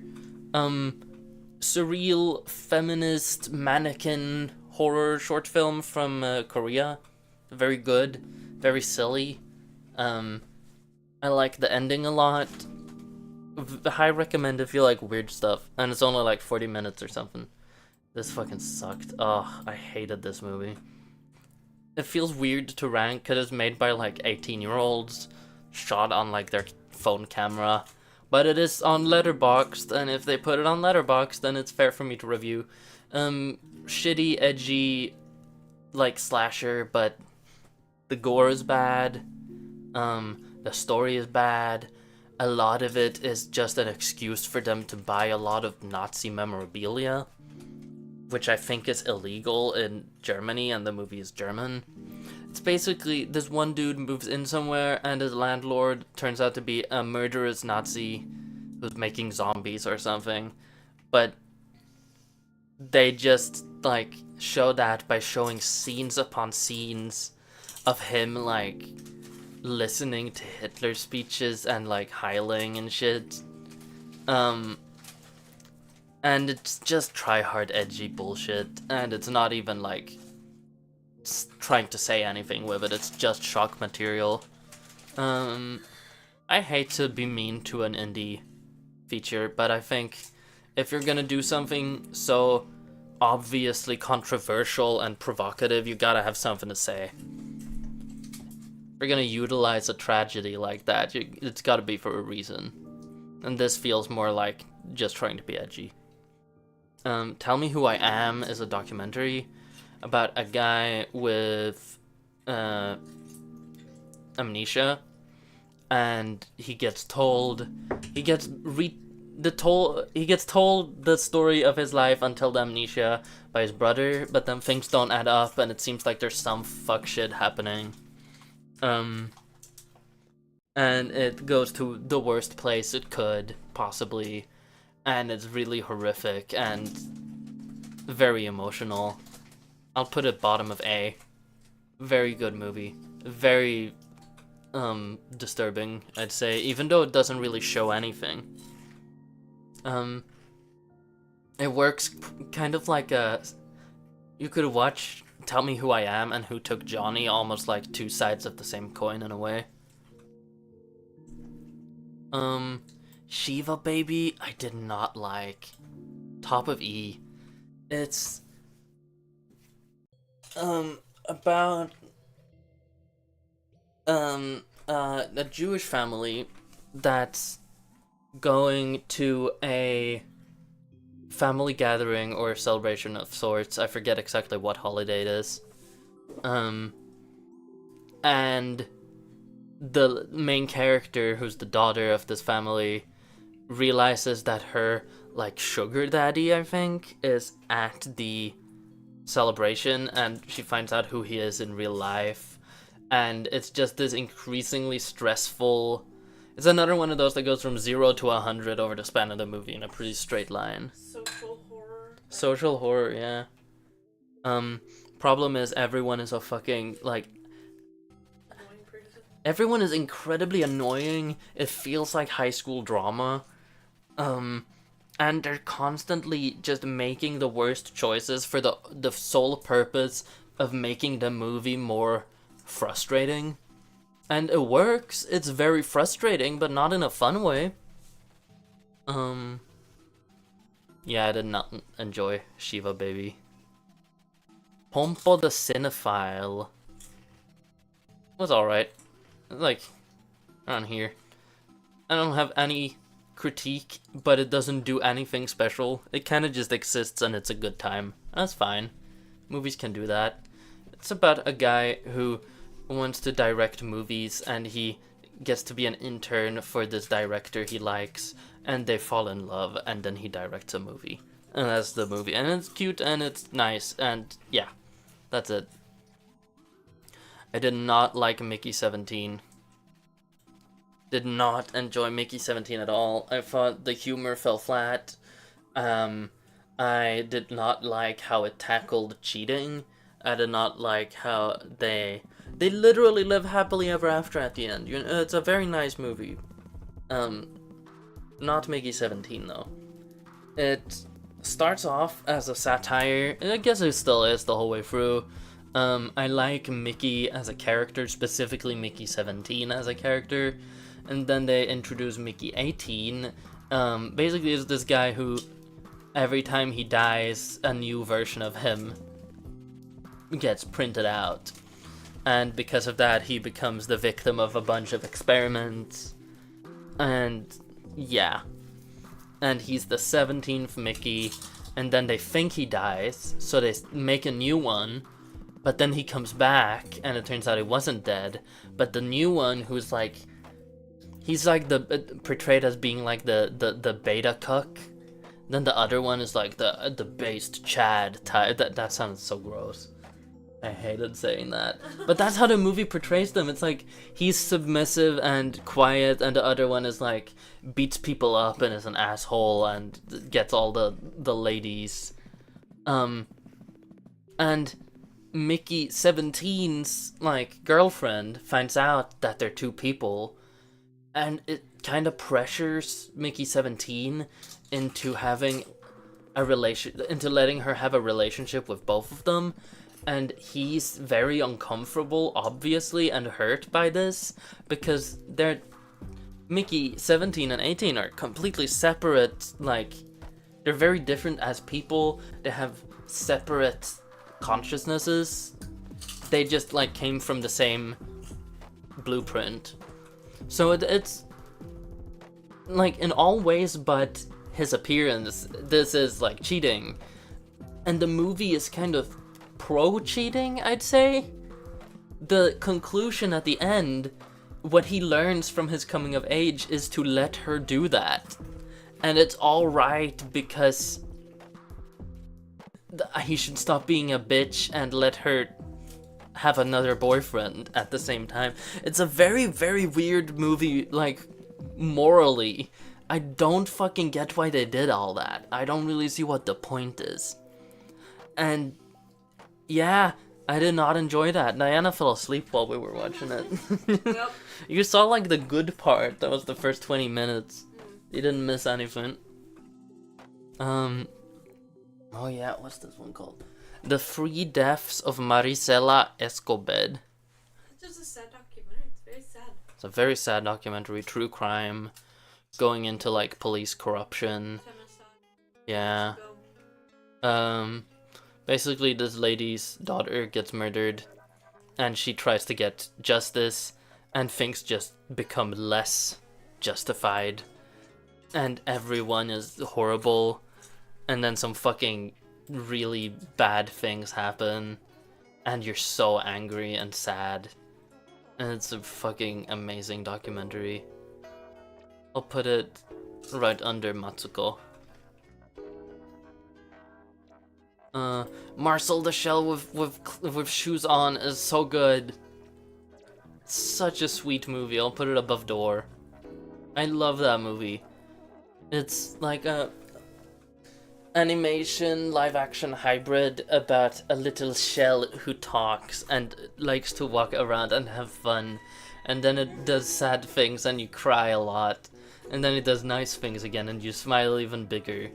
And it's a very nice movie, and I love Marcel the Shell with shoes on. And he's nice. Dream Scenario is also pretty good. Where did I put Dream Scenario? Honestly, yeah, bottom of B seems alright. Or no, a little higher. I'll put it above World of Kanako. Yeah. Drink some water, guys. How much do we have left? Okay, not all that much. Not all that much.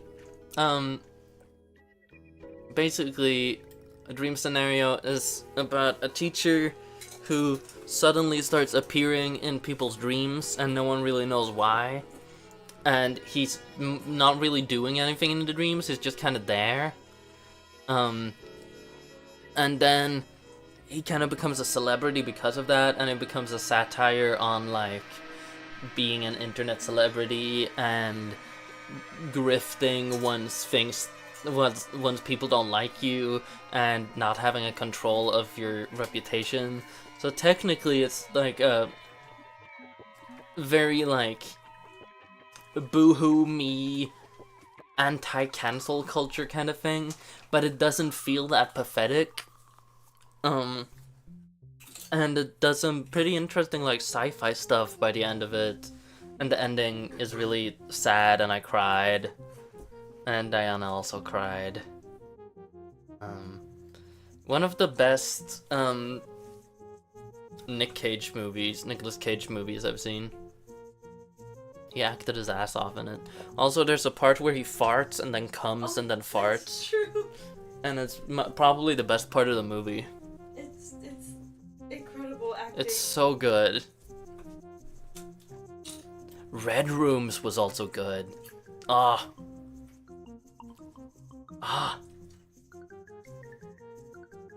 putting it above Howl's Moving Castle. It's about a trial of a serial killer who uploaded videos of his murders, and this lady who's really weird and you don't really know her intentions are trying to get the video of the crime, of the specific crime he's on trial for. And along the way, she meets this other lady who believes the guy is innocent and is like a die-hard supporter that he didn't do it. And it's kind of like an analysis of people who like true crime for different reasons, and obsession, and murder, and it's very interesting and very freaky without really having any gore despite the subject matter. Highly recommend. Good movie. Conclave. Is that how you pronounce it? Yeah. Yeah. That's a good movie. I'll put it bottom of A. It's about selecting the new pope and the politics of that. And you just go through like almost like real time. There's very little like moments where a lot of time passes between scenes of the process, because they're not allowed to leave until a new pope has been selected. And it's them trying to convince everyone to unanimously vote for a new pope. And the one who turned out to be pope, I won't spoil, but from the second they were on screen, the first scene, I knew that's the person that's gonna end up being pope. And I was correct, and I felt very smart, but it was also kinda disappointing because it was so easy to figure out. Yeah. Good movie though, very well made. Girl in the Picture is really fucked up. It's another documentary. Not quite on the level of Who Took Johnny, just when it comes to like the filmmaking, but it's a very good story. Not quite as good as this either. I'll put it like here. Yeah, that feels good. Still a very good movie, I'd say though. It's about a girl who goes missing and trying to find her, and if she was murdered, and if this person whose body they found is actually her or someone else. And it has a lot of layers. The Sound of Summer, I also talked about on the shorts. This is by the other person who's part of the podcast with the guy who made Cat Sick Blues. And I enjoyed it a lot more. I think it's better as a movie. Somewhere around here. Put it like here. No Transformers 1 5 out of 10 movie rating. You know, maybe they should make some better Transformers movies then. You know, this is my Transformers, Malice Doll. Yeah.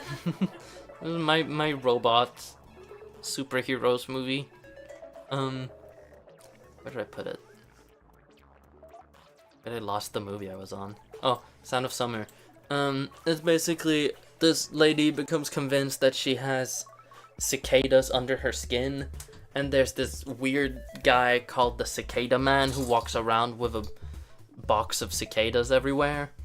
And she kind of loses it, thinking of, like, scratching herself and harming herself, trying to get these cicadas out. At the same time, you don't know if the Cicada Man actually did put cicadas in her skin, or if she's just delusional. And the ending is very fucking crazy and cool, but it does kind of drag until then. Yeah. Mr. Organ is by the director of one of my favorite documentaries, Tickled. I think his name is David Ferrier, but I'm not sure. It's something similar. It's a documentary about a really annoying guy who harasses people and stuff, and they interview the annoying guy. And it's very well made, but when you make a movie about a really annoying guy, that forces the viewer to watch a really annoying guy, and that's really annoying. And not the most entertaining of all time. I'll put it like here, above Dead Man's Shoes, below Hellraiser. Weapons, I think, might be the only movie that actually came out in 2025 that I watched. Low-key, Transformers 1 was pretty good. I haven't seen it, so I wouldn't know. Or I've seen part of it when it was, like, new, but I don't remember much. Remember there's, like, a Decepticon that pretends to be a hot girl and then, like, tentacles the main character's mouth, and that was very weird. Don't really know what I added that. Weapons was alright. It was pretty good. It was wacky. It was,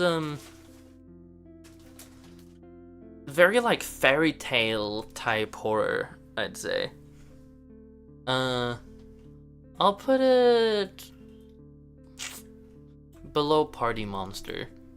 It's like, it's a strong horror movie. Not scary at all, though, I'd say. I wasn't very scared during it at all. Deform is very cool. It's a stop motion, like, monster creature feature featuring many creatures, as I think I described it in a short. Claymation style, pretty confusing story, but by the end you kind of understand it. It's interesting. I liked it. I'll put it like, yeah, below Zoolander. That feels good. Americana is a YouTube, like, I think originally like a mini-series. Oh, hi Redbot. Welcome to the stream. It's a YouTube web series turned movie. Low poly 3D type generated. I think a lot of y'all would really like. Oh god, I just keep burping. I think a lot of y'all would probably really like it. It's stylistically pretty similar to the stuff I make, I think. The one issue I had with it though was I wasn't a super big fan of the writing at all. It looked cool. I liked the ideas. It's very like psychology of online friendships and stuff, and friendships not working out. But it's just a lot of the dialogue feels kind of doomer teenager-ish in a way that just wasn't very interesting, and I wasn't a very big fan of that. But maybe y'all will have a different take on it. I think it's still worth checking out. Scary Friend is so good. That's the best movie I watched this year, easily. Scary Friend is so peak. It's the final movie I talked about in the October series. That's the review I did together with Diana. Incredible movie. So fucking good. Where do you watch it? It's on YouTube. I think in my short there's a link to the YouTube video. It's pretty short. It's very DIY. It's like a lot of puppets and stop motion and costume. It's very cool. The one with the scariest Diana jump scare? Yeah, exactly. Quite terrifying. She's so powerful. Did you guys hear that? She said boo. I peed my pants. Heretic is good. Heretic is very fun. I'll put it below Red Rooms. Heretic is about a Reddit atheist who has a big house, and these two, I think either Mormons or Jehovah's Witnesses, I forget which, knock on his door. Mormons, okay. And they come into his house and he gets increasingly weird and basically kidnaps them while doing a big lecture on why being a Mormon is silly. And he's very good at holding a lecture, and it's very entertaining. My favorite parts are just when he is basically doing a video essay in the middle of this movie. But then it slowly becomes more of a horror as you realize what this guy has done before and what his actual like thesis is. I think it was a good movie. A lot of people don't like it because they think it's pretentious. But you know, so am I. So, you know. Tell Them You Love Me is fucked. It's another fucked up documentary I watched. Where do I put it? I'll put it I don't know. I guess here. Yeah, that works. No, fuck it. I want a little lower, I think. It's like a weak 7 out of 10, I think. It's a very good story, but it's not the most engagingly told, like, movie, I guess. It's about this lady who's a therapist who works with this dude who's very autistic, I believe, and nonverbal, and she kind of uses this machine as a way for him to begin speaking, and according to her, it turns out that he's very intelligent, and according to her, he's like able to say all these deep things, and his brain is just as functional as anyone's, and he's just as capable of like forming sentences. It's just that he's mute, he can't talk. But no other therapists are able to get the same results from him, and it starts to feel like maybe she's speaking for him, and it's not actually him communicating. And there's different perspectives, and like what is like you don't really know until a certain point who's right and who's lying, and it's very interesting. It's a very good documentary. Oh, bless you. Thank you. Chime-ish is Kiyoshi Kurosawa, who made Cure and what's it called? Pulse. And he sold this movie as an NFT back in 2020, which is really, and it's not super good. It's pretty weak. It's like a slow burn, like psychological horror, I guess. But it felt underwhelming and didn't really make sense, and I wasn't a big fan. The Uma Musume movie is...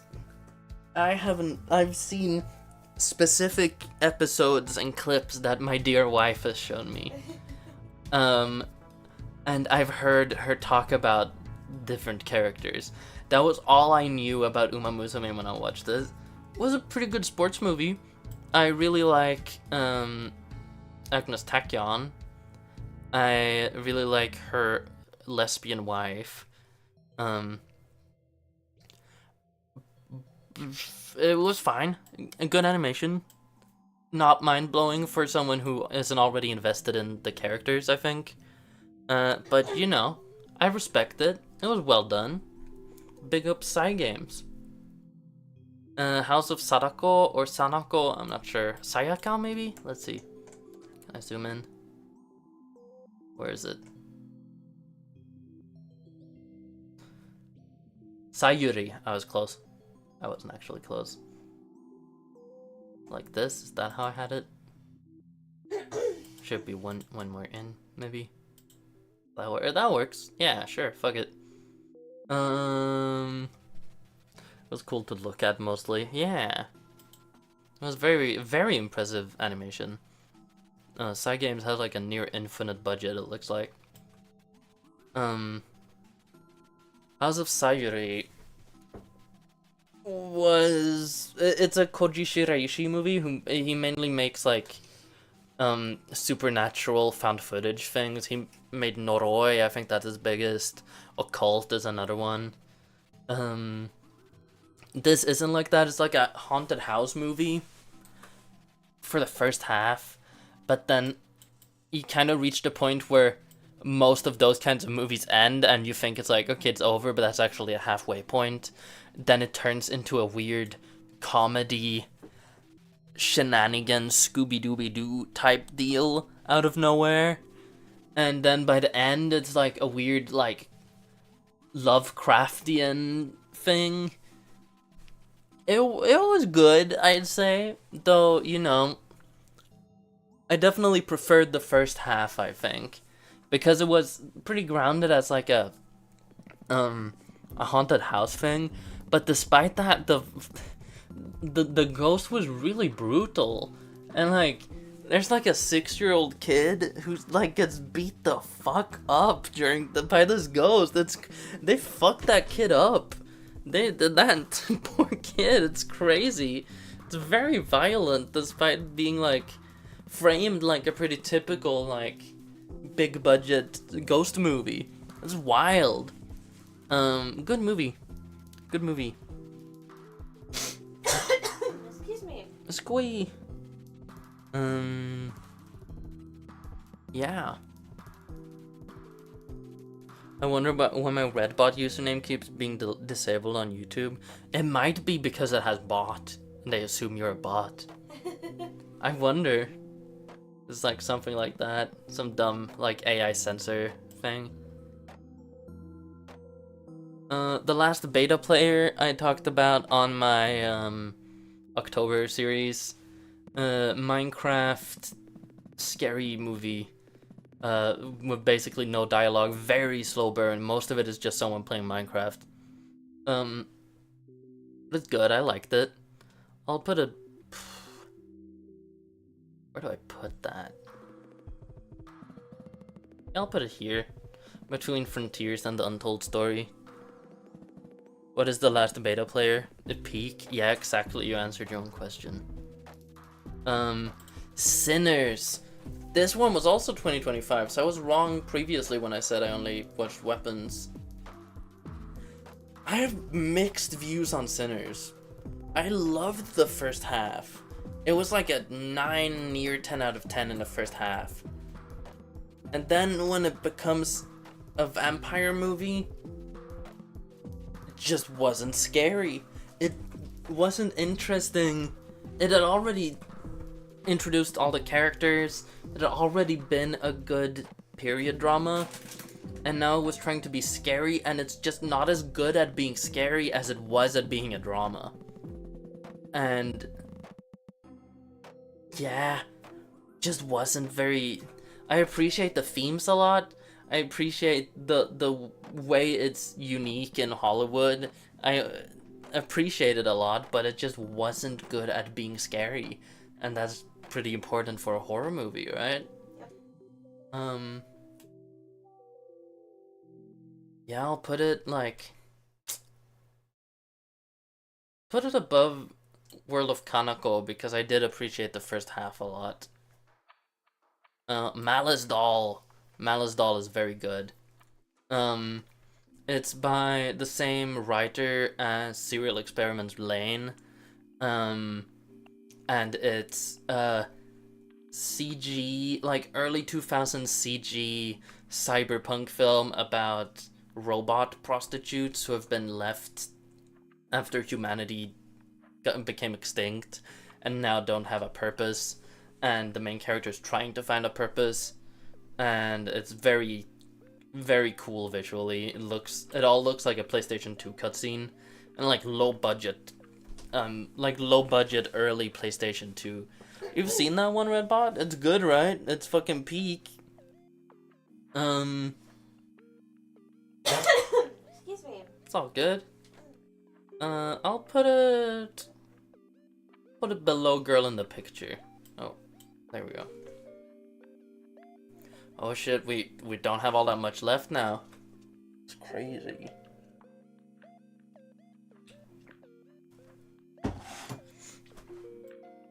Pixel says, "Pardon you, moderator." Sorry. Strange Harvest, I watched the same day as The Good Neighbor, and it's not a lot better. I'll put it above peak of E. No, actually, it's better than Feta Girl. Put it there. It starts pretty good. It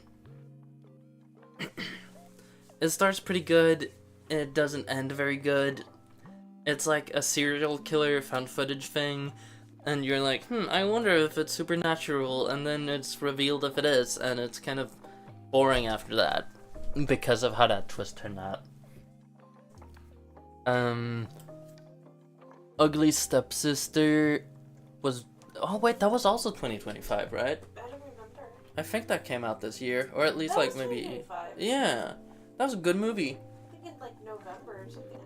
Yeah, I don't know, but it was good. It was very good. Smurf. She just smurfed my ass. That's just a Swedish thing, right? Or Nordic thing? We say Jinx and Oh yeah. US. I like Smurf better than Jinx though. Where did I drop them? Okay. I'll put it above Malice Doll, actually. It was a very good, like, grim dark retelling of Cinderella from the sister's perspective. And her becoming more and more obsessed with looking perfect. It's kind of like a medieval The Substance, I'd say. And then they introduce tapeworms, and it's horrific. It's fucking horrific. Yeah. Body horror without anything supernatural, I think. Blue Ruin is by the director of another movie I like called Green Room. It's like the first 20 minutes or something, or 15 minutes, are a revenge movie. Then he gets his revenge, and it's about the family of the person he kills trying to get revenge on him.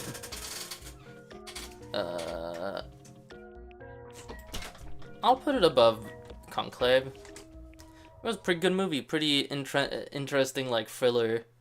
Good characters, I like the main character. Yeah. Murder Death Koreatown I'm going to talk about in my shorts. I've already recorded the short where I'm talking about it. A Revengeception. Yeah, basically. This movie is... it's a found footage movie that uses a real crime that the director managed to... The director of this fictional movie, or the real life director, managed to film the arrest of a woman who in real life murdered her partner, and used that as the basis for his fictional film. And that's very weird, you know, from an ethical standpoint, because he uses real pictures of the murderer and the victim multiple times throughout the movie. Doesn't like fake their names or anything. It's just a real crime, And the story is basically this guy losing his mind over thinking there's a conspiracy, when really it's a pretty simple story. And it's never really clear who else is in the movie, who else in the movie is also an actor, and who believes they're being interviewed as part of a real documentary. And because of that, it also feels kind of gross that he's misleading these people, some of which are like unhoused or obviously not all there mentally. In his horror movie, while they're under the assumption that it's like an actual documentary, it feels weird, but it's well done. I'll put it under Conclave. How many do we have left now? 1, 2, 3, 4, 5, 6, 7, 8, 9, 10, 11, 12, 13, 14. Only 15. Only 15 left. Holy moly. VHS Halloween is one of the weaker in the franchise, I'd say. I'll put it above. Put it here, between Turtle Vision and Evil Dead Trap 2.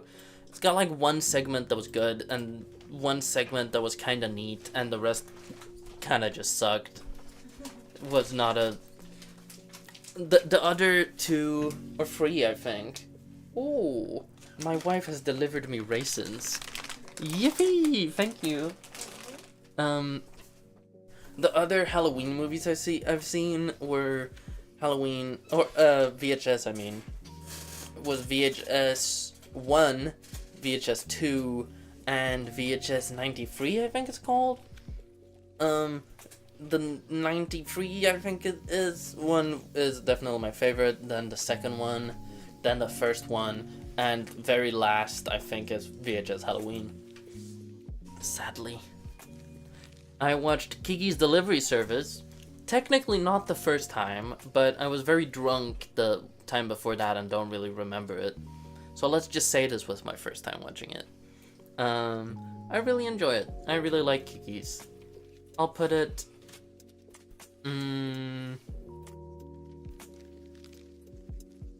I'll put it above... Conclave. Yeah, that makes sense. I watched Sweeney Todd with Diana the first time I did acid, and that was a very fun experience. I think that was a very good movie to watch under those circumstances. My other computer closed again. Now I got my balls. It's so messed up. Okay. Ooh. Where's the movie? Where did it end up? Fuck, I can't find it. Where is it, guys? Shit. Wait, what movie were we on? Oh yeah, Sweeney Todd. Where the fuck is Sweeney Todd again? Oh, there he is. You know, I think that's a pretty good spot. Maybe a little higher.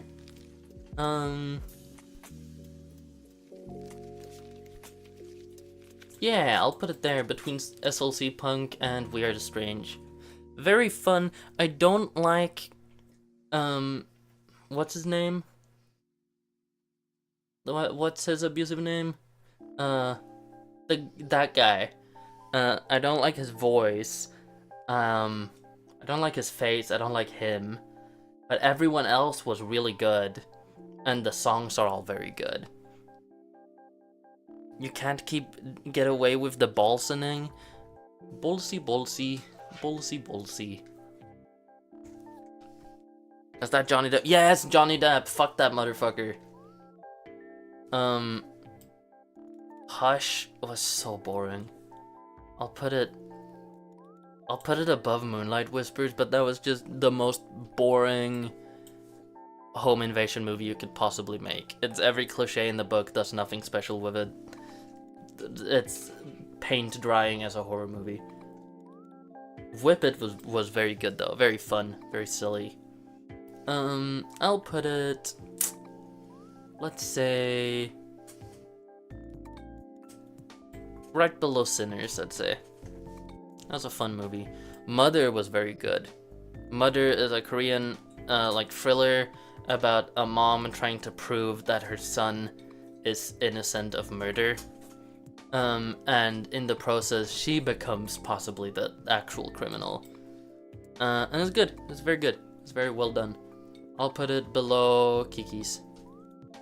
Actually, below Conclave. I liked Conclave more, I think. 1, 2, 3, 4, 5, 6, 7, 8, 9 left. Less than 10. This is crazy. Princess Mononoke is probably, and this is gonna be crazy, probably my least favorite Ghibli out of the ones I've seen.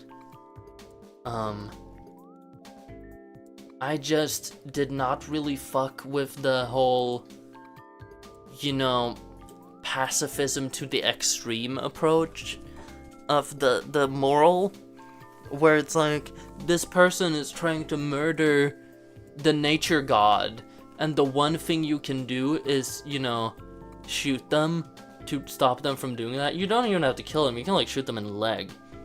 But instead you let that happen because you're like, no, I shan't murder, I shan't hurt. And it's like, well, by not hurting, in this case, you're helping someone else hurt someone.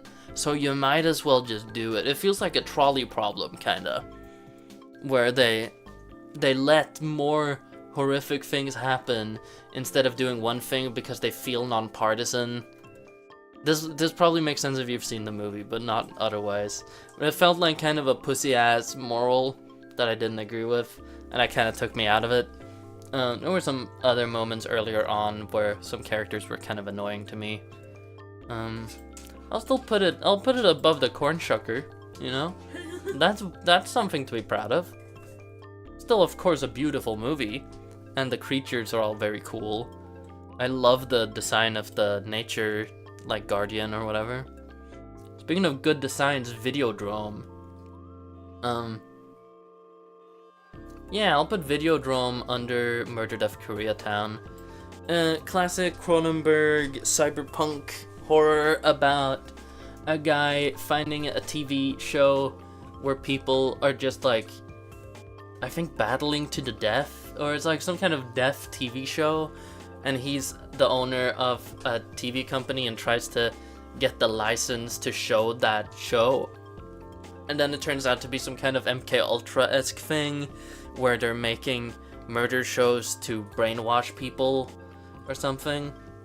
And it doesn't quite nail the landing. It has some very cool, like, body horror-esque stuff where the TV becomes more and more of like a living creature rather than like a machine, and it's very gross when it gets like very fleshy. It's very cool. Ending is very anticlimactic, wasn't a big fan. The main character is also very unlikable. But it's still a very good movie if it managed to get to A despite all of that. Oh yeah, also Debbie Harry is in it. That's cool. Death Becomes Her is like an, I think, early 90s, less gross version of The Substance, kind of when it comes to being obsessed with staying young and beautiful and rich and losing all of it because of that. But it feels way more like a comedy or like a parody than The Substance does. That's just actually horror, even though it's campy. I liked it. It was pretty good. I'll put it above Weapons. Yeah. After Hours, Scorsese, I'm pretty sure. Guy has the worst night ever type movie, which is one of my favorite genres. I'll put it in S. Fuck it. It's just a good movie. Like, it's one of those things where there's zero complaints. I don't have anything bad to say about this movie. It's just that I resonated more with the others. That's kind of what S is. Everything on S is a 9 or a 10 out of 10. Yeah. 5 movies left. Shrek 2. Where am I putting Shrek 2? Putting Shrek 2 above... right below 9 to 5, and right above... what the fuck's it called? Self-referral traverse or something? I'm not fully sure on the title right now. self-reflective traverse, something like that. Lars and the Real Doll is really fucking good. Lars and the Really Good Movie, am I right?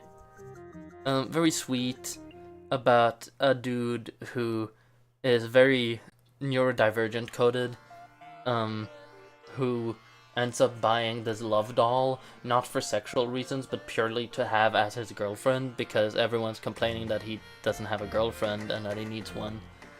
And it's kind of about how people learn to respect each other, but also growing and learning to love, and it's very sweet, it's very good.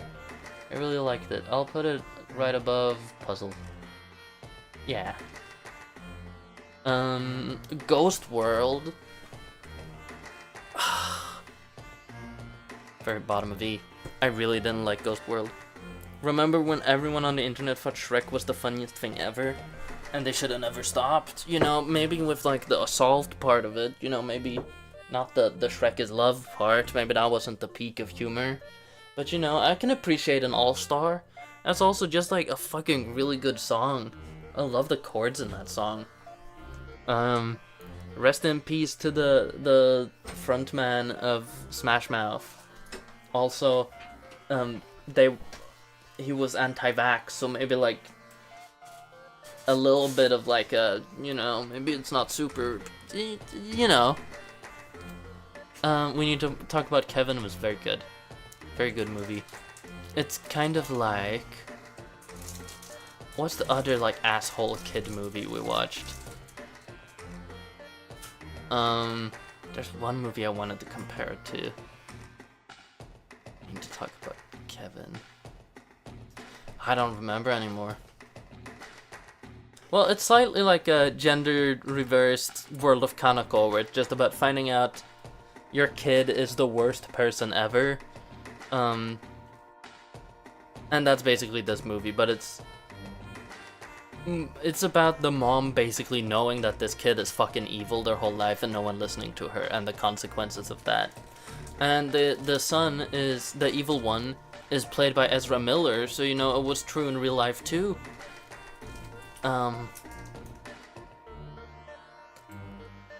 I like Shrek 2 more than we need to talk about Kevin. It's true. Very last movie. Bully.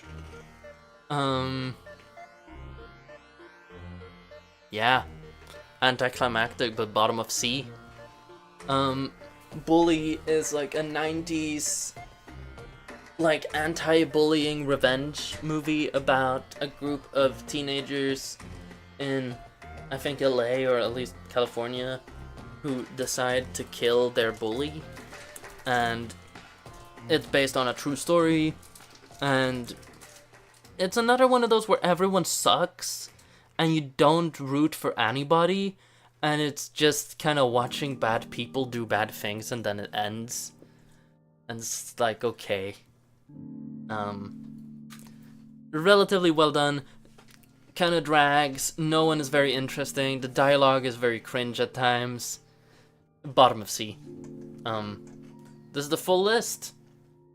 I'll be posting it in the Discord, but I'll also scroll through it slowly now so y'all can catch up. Yeah, like that. There, we did it. Surely end on a high note, never mind. Yeah, kinda like that. But you know, it's all good. 67.3k people thought Tearmaker was a poopy. So you know, things can't be all that bad. Those are all the movies I watched last year. I would recommend anything from, let's see. Honestly, anything from Mononoke I'd say is a good, like a pretty good movie. Everything B and up. C, I think it's very much up to each person. If they're like, if the description made them sound super up your alley, you might like it. Otherwise, you probably won't. It's not the best thing to do, its concept. And everything here, below, D and below, I'd say is things I straight up didn't like. Yeah. I gotta rewatch Millennium Actress and Pokemon Heroes. You know? Yeah. I'm gonna move over to the normal screen. The main screen. Here we go. Okay. Thanks for watching, people. That took like 2.5 hours. That's crazy. But we did it. We finished the tier list. I'll be posting it on the Discord. Check out the Kickstarter. I'm doing the end stream voice. Very scary. Thank you for watching. Bye-bye, people. I will see you next week. Bye-bye, bye. Bye-bye. Bye-bye.